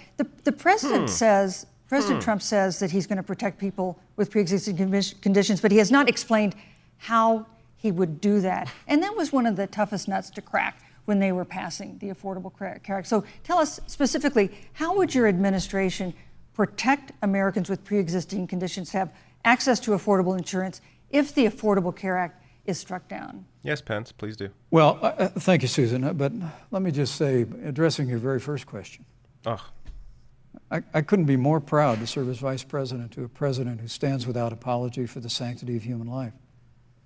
I'm pro-life. I don't apologize for it. And this is another one of those cases where there's such a dramatic... So I got to force it on everybody else. Joe Biden and Kamala Harris support taxpayer funding of abortion all the way up to the moment of birth. Late-term abortion. They want to increase funding to They want to kill babies of America. Kill all the babies. Now, for our part, You're born, I you're would dead. never That's it. presume how Judge That's what Amy Joe Coney Biden Barrett supports. would rule on the Supreme Court of the United States. So stupid. But we'll continue to stand strong for the right to life. When you speak about the Supreme Court, though, I think the American people really deserve an answer, Senator Harris. Are you and Joe Biden going to pack the court if Judge Amy Coney Barrett is confirmed? Fucking hope so. I mean, there have been 29 vacancies on the Supreme Court during presidential election years, from George Washington to Barack Obama. Presidents have nominated in all 29 cases.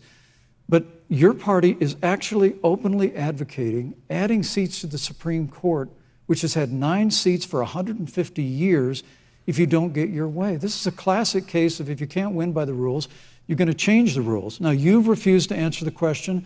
Joe Biden has refused to answer the question. He didn't So I think answer the the American question. people would really like to know, if Judge Amy Coney Barrett is confirmed at the Supreme Court of the United States, The are question's you about and Joe pre-existing Biden, conditions. if somehow you Look at win him. this Look at election, him. going to pack the Supreme Court to get your way? Are you serious? I'm so glad we went through a little history lesson. Let's do that a little more. In 1864... Well, I'd like you to answer the question. Mr. Yes, Vice President. The one that you didn't I'm answer? speaking. Okay. In 1864, one of the, I think, political heroes, certainly of the president, I assume if you also, Mr. Vice President, is Abraham Lincoln. Mm-hmm. Abraham Lincoln was up for re-election. And it was 27 days before the election. And a seat became open on the United States Supreme Court. Abraham Lincoln's party was in charge not only of the White House, but the Senate. But Honest Abe said it's not the right thing to do. The American people deserve to make the decision about who will be the next president of the United States. And then that person can select who will serve for a lifetime on the highest court of our land. And so Joe and I are very clear. The American people are voting right now. And it should be their decision about who will serve on this most important body for a lifetime. Thank you, And Senator the Harris. Never answered Susan, are pre-existing voting conditions. right now. They'd like to know if you and Joe Biden are going to pack the Supreme Court if you don't get your way in this nomination. Let's talk about packing. You once Come on, again gave a non-answer. Joe Biden gave a non-answer. Trying to answer you the now. American people deserve a straight answer. And if you haven't figured it out yet, the straight answer is they are going to pack the Supreme Court. Can the moderator if bring they up somehow win the this first election. question? Men and Mr. women, Vice President, I got to I tell you, think people across this country, if you cherish our Supreme Court, if you cherish the separation of powers, you need to reject the Biden-Harris ticket. Come November the 3rd, re-elect President Donald Trump, and we'll stand by that separation of powers in a 9-seat Supreme Court. Yeah, let's talk about packing the court then. Let's talk about the Please. fact. Yeah, I'm about to.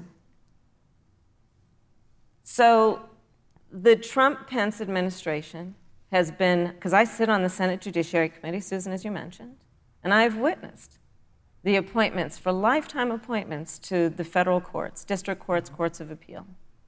People who are purely ideological, people who have been reviewed by by legal professional organizations and found to have been not competent are substandard. And do you know that of the 50 people who President Trump appointed to the Court of Appeals for lifetime appointments, not one is black? This is what they've been doing. You want to talk about packing a court? Let's have that discussion. All right, thank you. Thank you, Senator. Let's go on and talk about the issue of racial justice. I just want the record to reflect she never answered the question. So I think maybe Can the next moderator debate, bring up Joe the question Biden will about answer the pre-existing question. conditions? But I think Thank the you. American people know the answer. Thank you, Vice President. In March, Breonna Taylor, a 26-year-old emergency room technician in Louisville, was shot and killed after police officers executing a search warrant in a narcotics Moderator investigation here. broke into her apartment. The police said they identified themselves. Taylor's boyfriend said he didn't hear them do that. He used a gun registered to him to fire a shot, which wounded an officer. The officers then fired more than 20 rounds into the apartment. They say they were acting in self-defense. None of them have been indicted in connection with her death. Senator Harris, in the case of Breonna Taylor, was justice done? You have 2 minutes. I don't believe so. And I've talked with Breonna's mother, Tamika Palmer, and her family. And her family deserves justice. She was a beautiful young woman. She had as her life goal to become a nurse, and she wanted to become an EMT to first learn what's going on out on the street so she could then become a nurse and save lives. And her life was taken unjustifiably and tragically and violently. And it brings me to, the 8 minutes and 46 seconds that America witnessed, during which an American man was tortured and killed under the knee of an armed, uniformed police officer.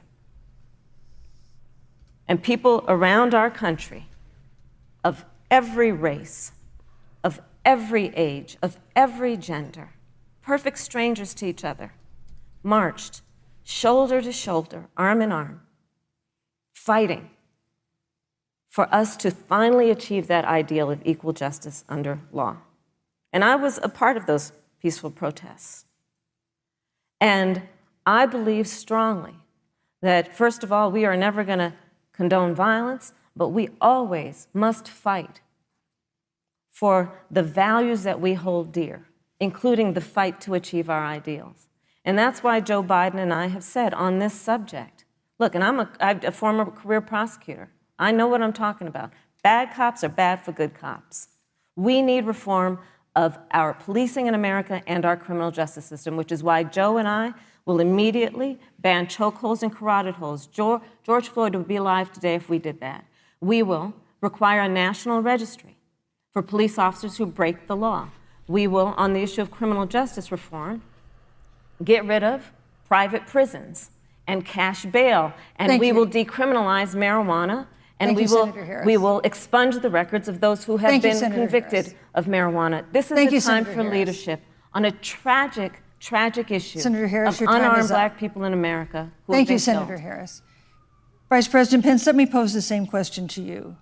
In the case of Breonna Taylor, was justice done? You have 2 minutes, uninterrupted. Well, our heart breaks for the loss of any innocent American life.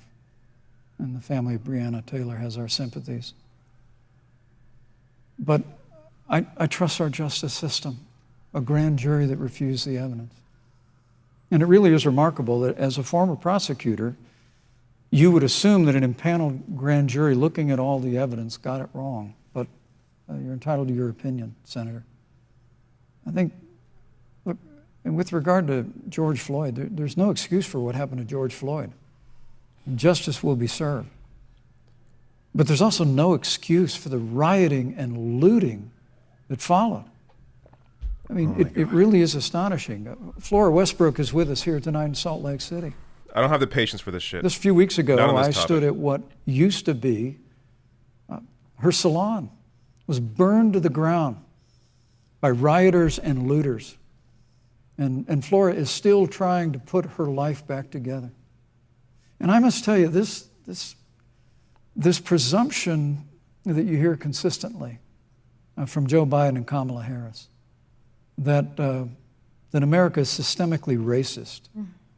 And that, as Joe Biden said, that he believes that law enforcement has an implicit bias against minorities is a great insult to the men and women who serve in law enforcement. And I want everyone to know who puts on the uniform of law enforcement every day that President Trump and I stand. Is there a fly with on his you. head, or am I just seeing things? And it is remarkable that when Senator Tim Scott There's a fly on tried his to head. pass a police reform bill, brought together a group of Republicans and Democrats, Senator Harris, you got up and walked out of the room. Hold up. And then you filibustered Senator It's still there. Tim Scott's bill on the Senate floor that would have provided new accountability, new resources.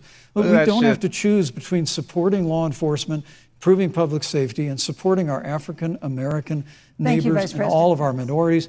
Under President This is Trump's amazing. leadership, Thank you, we'll Vice President always Pence. stand with law enforcement. Yo, if you and believe in do God, what we how many Vice signs do you President fucking Pence need? Your time improve is the up. lives of African Jesus Americans. Christ. Thank you, Vice Record President unemployment, record Vice investments in President Pence, your time education, is and we'll up. fight for school choice for all of our minorities. Thank you, Vice I'd President. like to respond.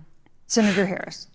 I will not sit here and be lectured by the Vice President Oh on what my it God. means to enforce the laws of our country. I am the only one on this stage who has personally prosecuted everything from child sexual assault to homicide. I'm the only one on Oh this stage who my has God. prosecuted the big banks for taking advantage of America's homeowners. I'm the only one on this stage who prosecuted for-profit colleges for taking advantage of our Yo, veterans. Alex Jones got to get on this shit. And the reality of this is that we are talking about an election in 27 days, where last week the President of the United This States is- took a debate stage in front of 70 million I Americans. can't even focus. And refused to condemn white supremacists. Look at this thing. Not true. And Not true. it This is wasn't amazing. like he didn't have a Yeah, chance. I got to check Twitter over this. He didn't do it, and then he doubled down. And then he said, when pressed, This is amazing. stand back, stand by. And this is a part of a pattern Everyone's tweeting of about the Donald fly. Trump's. He called Mexicans rapists and criminals. He instituted as his first act a Muslim ban. He, on the issue of Charlottesville, where Did it go people away? were Oh, it's gone now. peacefully protesting the need for racial justice, where a young woman was killed. And on the other side, there were neo-Nazis carrying tiki torches, shouting racial epithets, anti-Semitic slurs. And Donald Trump, when asked about it, said there were fine people on both sides. This is who we have as the President of the United States. And America, you deserve better. Joe Biden will be a president who brings our country together Senator Harris, and, thank you. and recognizes the beauty in our diversity and the fact that we Senator all Harris, have thank so you. much more in common than what separates us. Vice President Pence, let me give you Bring the a fly minute back. to respond. Thank you, Susan. I appreciate that very much. You know, I think this is one of the things that makes people dislike the media so much in this country, Susan, is that you selectively edit, just like Senator Harris did, comments that President Trump and I and others on our side of the aisle make. I mean, Senator Harris conveniently omitted, after the president made comments about people on either side of the debate over monuments, he condemned the KKK, neo-Nazis, and white supremacists, and has done so repeatedly. You're concerned that he doesn't condemn neo-Nazis. President Trump has Jewish grandchildren. His daughter and son-in-law He are doesn't Jewish. give a shit. This is a president who respects and cherishes all of the American people. But you talk about having personally prosecuted. I'm glad you brought up your record, Senator. Thank you. But I really need to make this point. When you were DA in San Francisco, when you left office, African Americans were 19 times more likely to be prosecuted for minor drug offenses than whites and Hispanics. When you were Attorney General of California, Thank you, you Vice President. increased the disproportionate This argument works if you're Bernie incarceration Sanders. of It doesn't blacks work in if you're Mike California. Pence. You did nothing on criminal justice reform in California. You didn't lift a finger thank to you. pass the First Step Act on Capitol Hill. I mean, the reality is your record Thank speaks you, for Vice itself. President President Pence. Trump and I have fought for criminal justice reform. Thank you, Vice President We fought for Pence. educational choice and opportunities for African Americans. Mute those all of our mics. Thank you, minorities. sir. And we'll do it for 4 more Thank you. years. You know, there is no more important issue than the final issue that we're going to talk about tonight, and that is the issue of the election But itself. Susan, he attacked my record. I would like an opportunity to respond. Let me give you 30 seconds because, like, "Ugh, because we're running out of I time. appreciate that. First of all, having served as the Attorney General of the state of California, the work that I did is a model of what our nation needs to do, and we will be able to do under a Joe Biden presidency.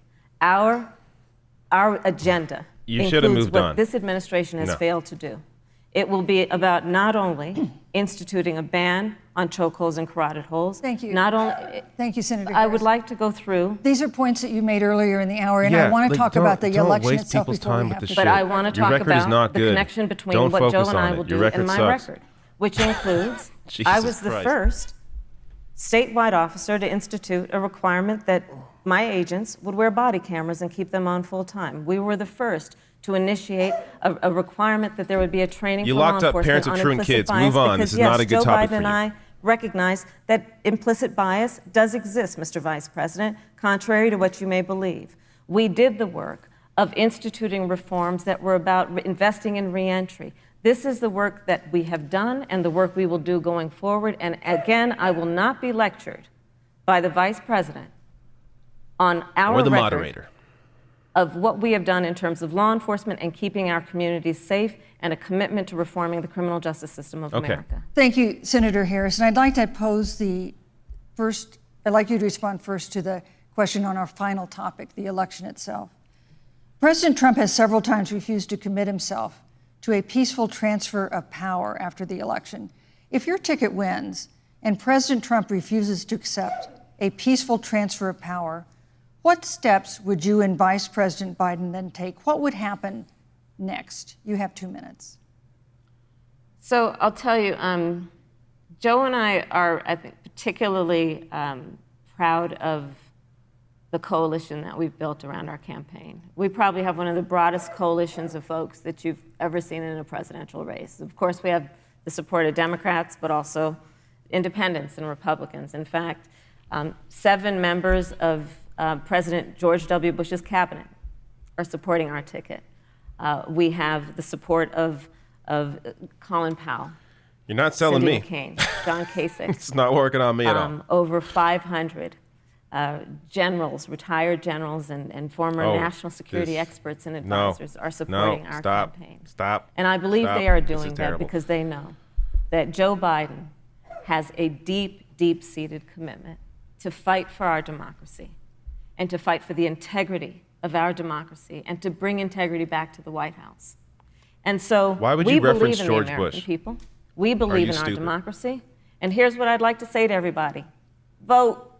Please vote. Vote early. Come up with a plan to vote. Go to iwillvote.com. You can also go to joebiden.com. We have it within our power in these next 27 days to make the decision about what will be the course of our country for the next 4 years. And it is within our power, and if we use our vote and we use our voice, we will win. And we will not let anyone subvert our democracy with what Donald Trump has been doing, as he did on the debate stage last week, when again in front of 70 million people, he openly attempted to suppress the vote. Joe Biden, on the other hand, on that same debate stage, because clearly Donald Trump doesn't think he can run on a record because it's a failed record, Joe Biden on that stage said, hey, just please vote. So I'll repeat what Joe said. Please vote. Thank you, Senator. Vice President Pence, President Trump has several times refused to commit himself to a peaceful transfer of power after the election. If Vice President Biden is declared the winner and President Trump refuses to accept a peaceful transfer of power, what would be your role and responsibility as Vice President? What would you personally do? He's You going have to 2 avoid the minutes. question. Watch. Well, Susan, first and foremost, I think we're going to win this election. There you go. Because while Joe Biden and Kamala Harris I make rattle bold off a predictions. long litany of the establishment in Washington, D.C., an establishment that Joe Biden's been a part of for 47 years, He's never going to answer this question. President Donald Trump has launched a movement of everyday Americans from every walk of life. And I have every confidence that those same Americans that delivered that historic victory in 2016, they see this president's record where we rebuild our military, we revived our economy through tax cuts and rolling back regulation, fighting for fair trade, unleashing American energy. We appointed conservatives to our federal courts at every level. And we stood with the men and women of law enforcement every single day. And I think that movement of Americans has only grown stronger in the last 4 years. But when you talk about accepting the outcome of the election, I must tell you, Senator, your party has spent the last 3.5 years trying to overturn the results of the last election. It's amazing. When Joe Biden was vice president of the United States, I wish. The FBI actually spied on President Trump and my campaign. I mean, there were documents released this week that the CIA actually made a referral to the FBI documenting that those allegations were coming from the Hillary Clinton campaign. And of course, we've all seen the avalanche, what you put the country through for the better part of 3 years until it was found that there was no obstruction, no collusion, case closed. And then Senator Harris, you and your colleagues in the Congress tried to impeach the President of the United States over a phone call. And now Hillary Clinton has actually said to Joe Biden that in her words, under no circumstances should he concede the election. So let me just say, I think we're going to win this election. President Trump and I are fighting every day in courthouses to prevent This argument Joe works on Biden and nobody. Kamala Harris from changing the rules and creating this universal mail-in voting that will create a massive opportunity for voter fraud. And we have a free and fair election. We know we're going to have confidence in it. And I believe in all my heart that President Donald Trump's going to be reelected for 4 more years. You know, I've written all the questions that I've asked tonight, but for the final question of the debate, I'd like to read a question that someone else wrote. The Utah Debate Commission asked students in the state to write essays about what they would like to ask you. And I want to close tonight's debate with the question posed by Brecklin Brown. She's an 8th grader at Springville Junior High in Springville, Utah. And here's what she wrote, quote, "When I watch the news, all I see is arguing between Democrats and Republicans. When I watch the news, all I see is citizen fighting against citizen. When I watch the news, all I see are 2 candidates from opposing parties trying to tear each other down.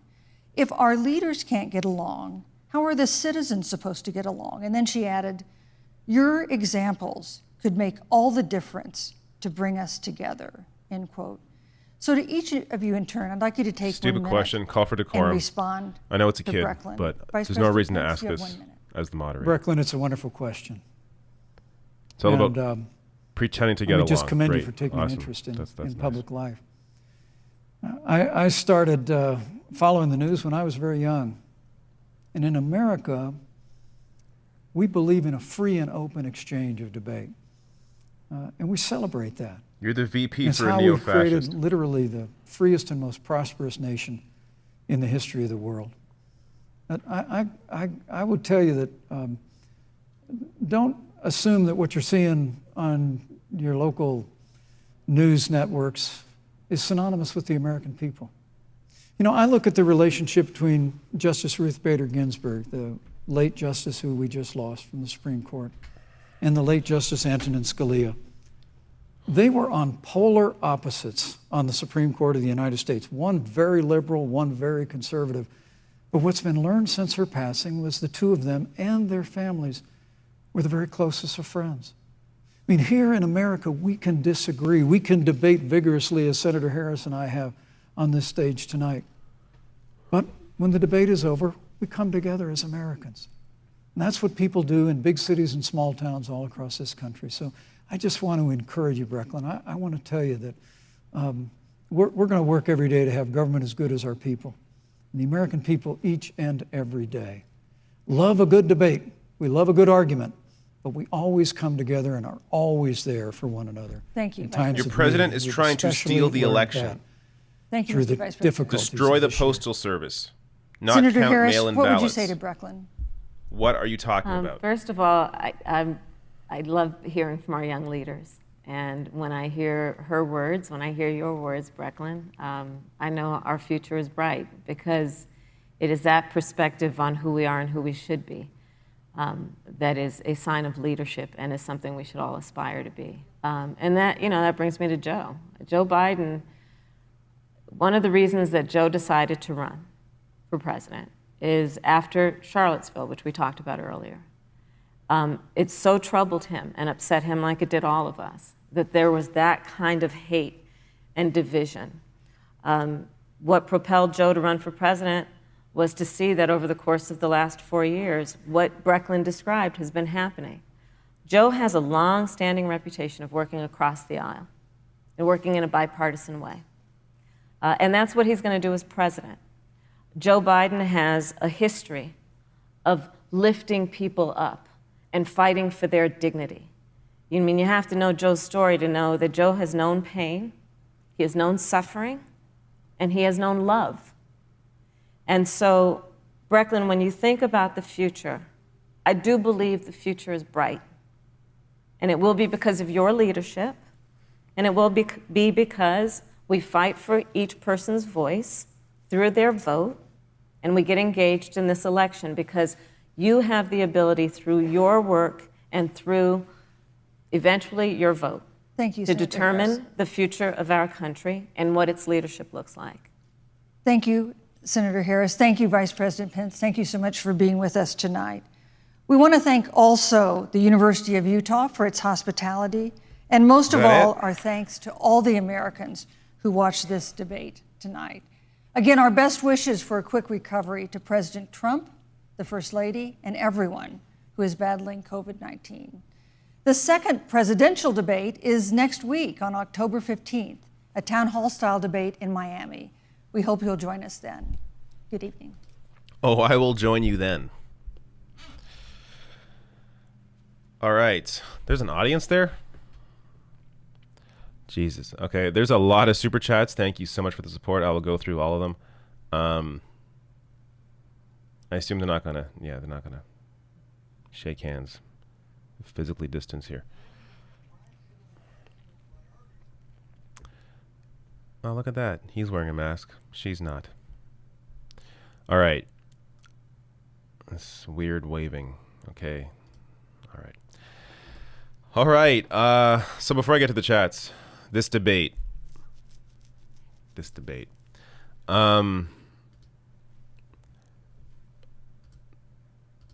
After the first debate, it's like this was just like, hey, this was a debate. This was an actual debate.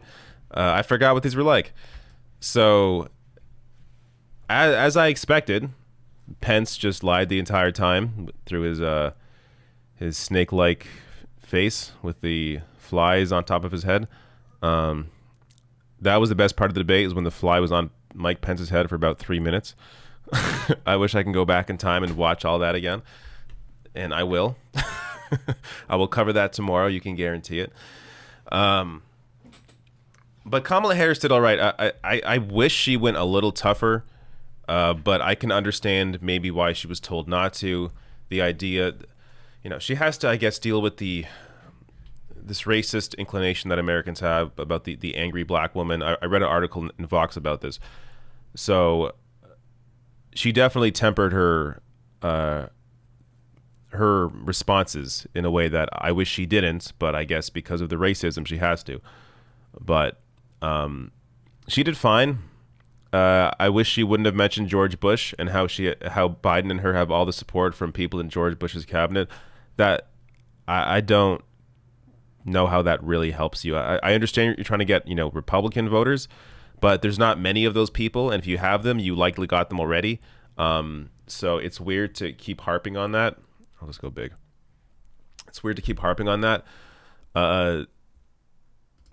But apart from that, it was good of her to focus, I think, multiple times on the fact that you would lose health care and pre-existing conditions would not be covered under Donald Trump. There was never any answer to what Donald Trump's health care plan is. Mike Pence never presented anything. Mike Pence never answered the question about pre-existing conditions and what happens with that. Never answered the question about what he would do if Trump tries to steal the election.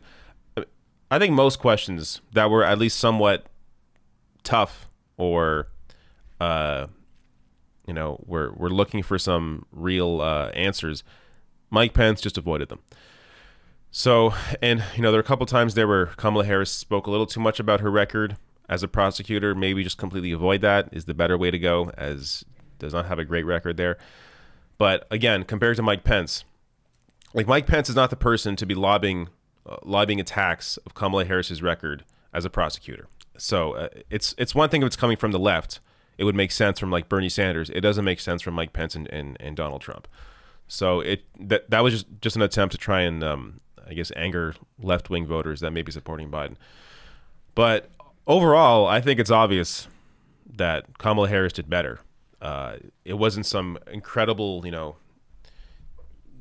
life-altering performance or anything, but it was competent, well executed, well done. It's easier when you have all the facts on your side. I mean, when you have an administration as horrible as Donald Trump and the disaster that is COVID, it's kind of easy to win the debate as long as you know how to get those facts out there. I wish she gave more context when it came to the coronavirus numbers. It's one thing to say, 200,000 Americans dead, millions got the virus. But when you put into context per capita compared to other countries, like I try to do on my channel all the time with this, then it's a little different. So if you tell people, hey, look, this is the US, this is Canada, this is Australia, the UK, sure, they're not doing good right now. But still, the numbers overall are way down compared to the US. And by the way, also a conservative government here, though obviously not as bad as Trump.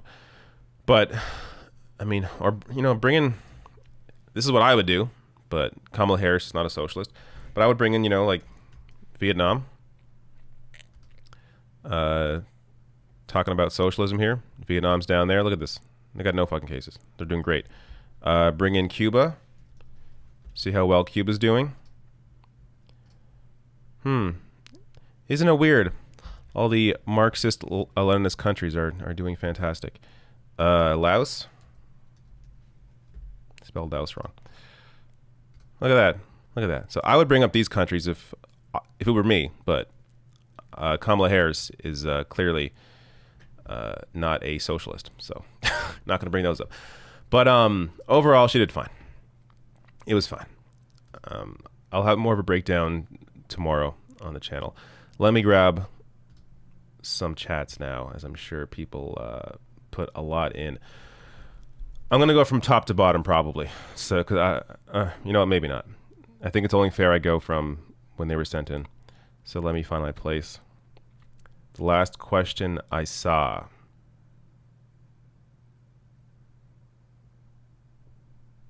So I'm at Kieran Ka, I think I asked this. Pence is no fool, but Kamala eats GOP for breakfast. Junie McGraw, I may go quick through a lot of these as there's a lot of them, but if there's a question, I will try to answer it as quickly as possible. Junie McGraw says, just finished the Kara Eastman and Don Bacon debate, and Kara killed it. NE02, do the right thing. Kara Eastman, definitely. Check her out if you are, if you're in her state. Definitely vote for her, obviously. Mike Parquette, maybe the UK is more honest about their numbers. Remember in late July, Trump ordered CDC stats be forwarded to the administration before publishing. I do. Paul Hardister says Trump supporters are drinking beer too. Cult 45. All right. There's a lot here, but I appreciate you all waiting so I can go through them, because I got to thank my supporters. Actually, if I can also find new subs, I will also mention you, but you likely, it's not going to be easy. Catherine Thompson, ICU. I'm sure a lot of you are cut off. Sing along with Susie Q. Thank you for becoming a member.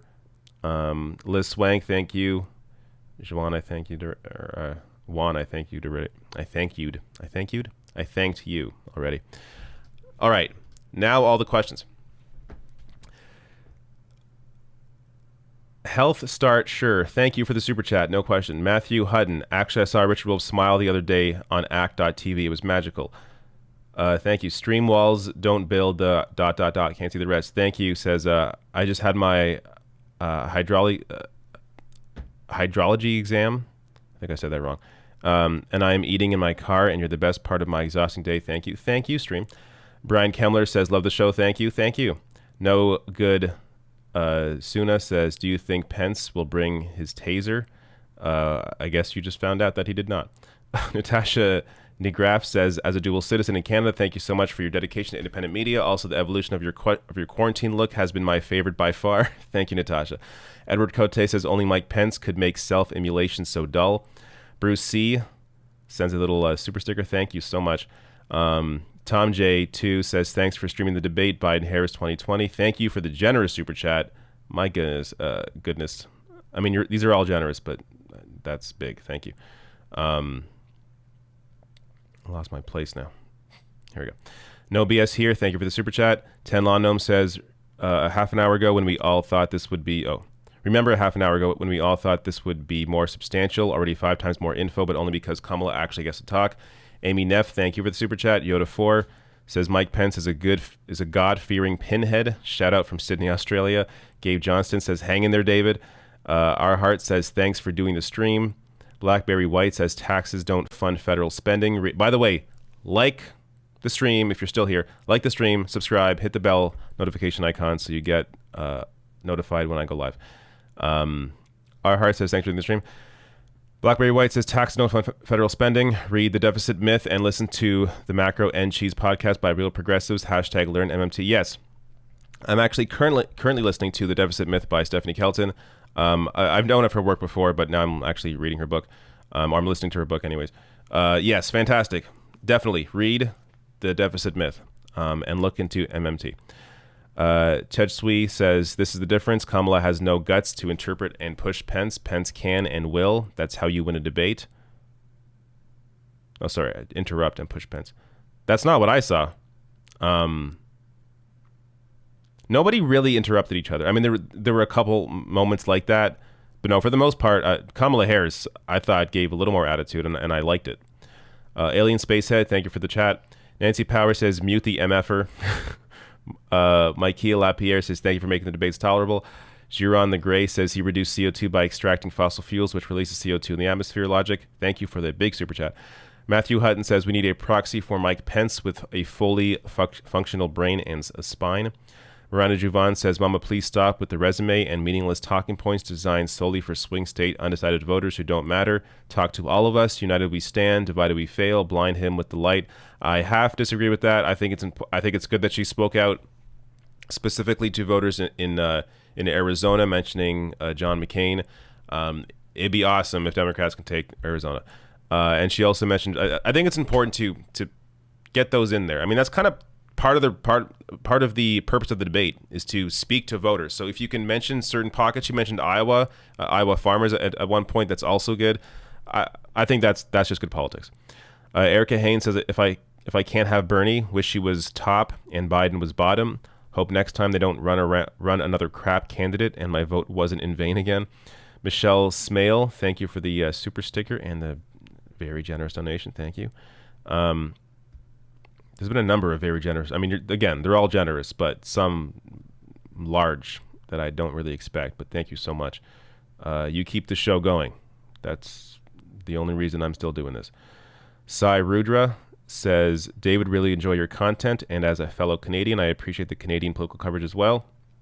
Thank you, Sai. Chris Perez. Yes, today I had a Green Party video. For a Canadian Green Party video. Check that out. Chris Perez, thank you for the super chat. Devin M says, at least she tried to moderate. Cupcake Rise. Hold up. Where am I? There you go. Yes, the moderator this time was better than Chris Wallace. But you know what? I take that back. Chris Wallace had more to deal with. I'm not sure if this moderator tonight would have been able to deal with Trump any better than Chris Wallace did. Stale Cupcakes says, Cupcakes Rise. Okay, thank you. Sasha Mullen says, if Pence is pro-life, why is he digging his grave? Nice. I haven't heard that joke. That's a good joke. Jessica Hillman says, #PigPenPence. That was when the fly was on his head. I saw that pop up. Yes, hilarious. Jim Parker says, democracy is confrontational. Quit whining and join in. Miranda Juvan says, seriously, could this have gone any worse? I've aged at least 10 years. Now I know how the man in black felt after they cranked up the machine to 50 in the pit of despair. F me. Okay.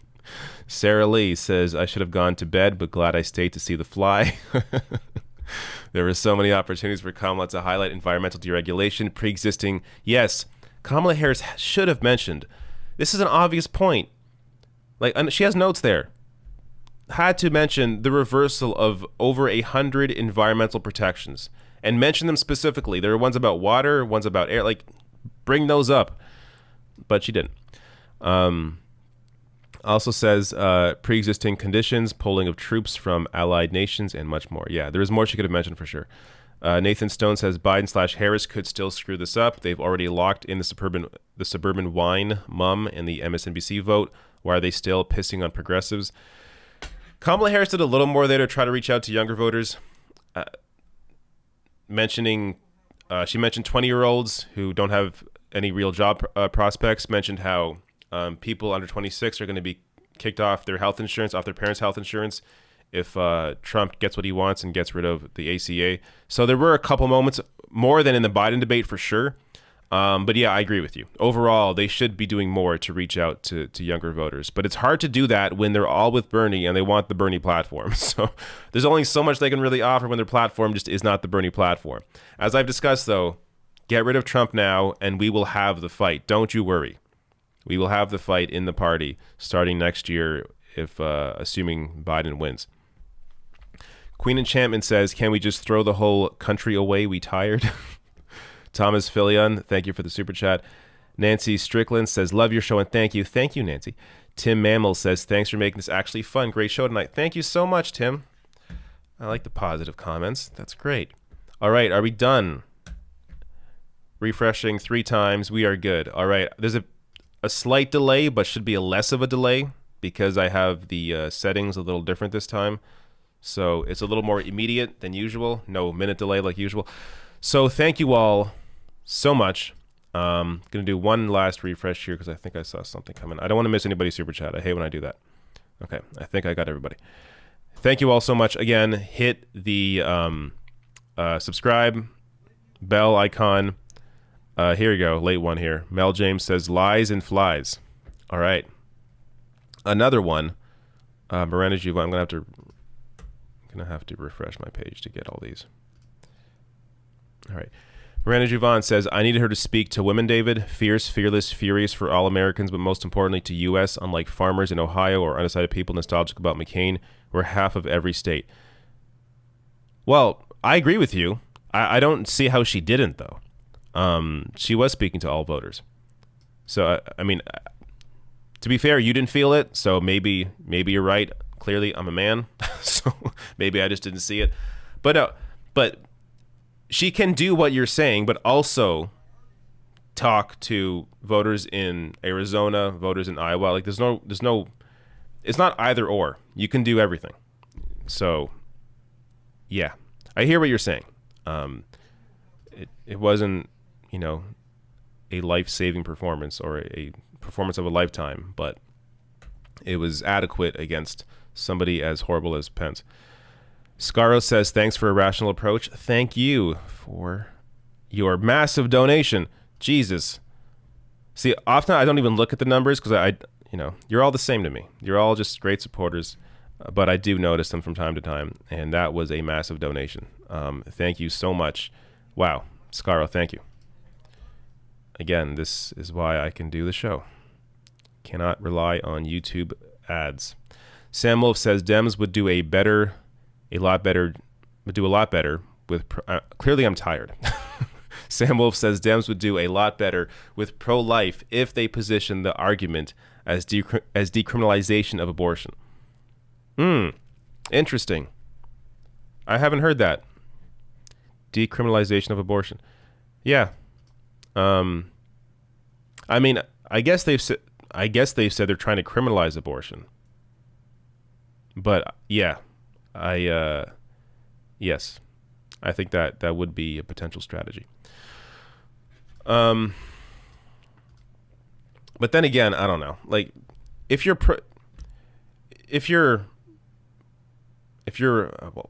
pro-life is what they call it. I don't. Again, pro-life is a weird term. For me, pro-choice, anti-choice. That's how I've always seen it. Like, don't push what you feel on other people. Like, it's sure, you don't want to have an abortion, don't have one. But the idea that you're going to push that because of your own beliefs onto everybody else in society who doesn't believe your shit, no, stupid. And people that are on different sides of that debate, they're going to understand where they sit. I'm not sure that a different way of arguing it is really going to change their minds. Unless you discuss how people that are super wealthy are going to be able to get abortions regardless of the situation. It's the people that are low income that are going to be impacted by a decision like overturning Roe v. Wade. But the wealthiest people, you're kidding me? If somebody wealthy wants to get an abortion and they criminalize it, they're going to find a way to get a safe abortion because they have the ability to go anywhere, to get a private doctor in, do whatever. So yeah, it's all about the impact on lower income people. All right. There's more coming in. One last one here. Prog Rocker says, thank you, David, and thanks to everyone here for making this a good experience in spite of the horrible choices we face. Thank you, Prog Rocker. Very positive view. I like that. Positive outlook. We will get through this world together. Don't worry. I know shit is horrible right now, especially if you're in the U.S., but there is a light at the end.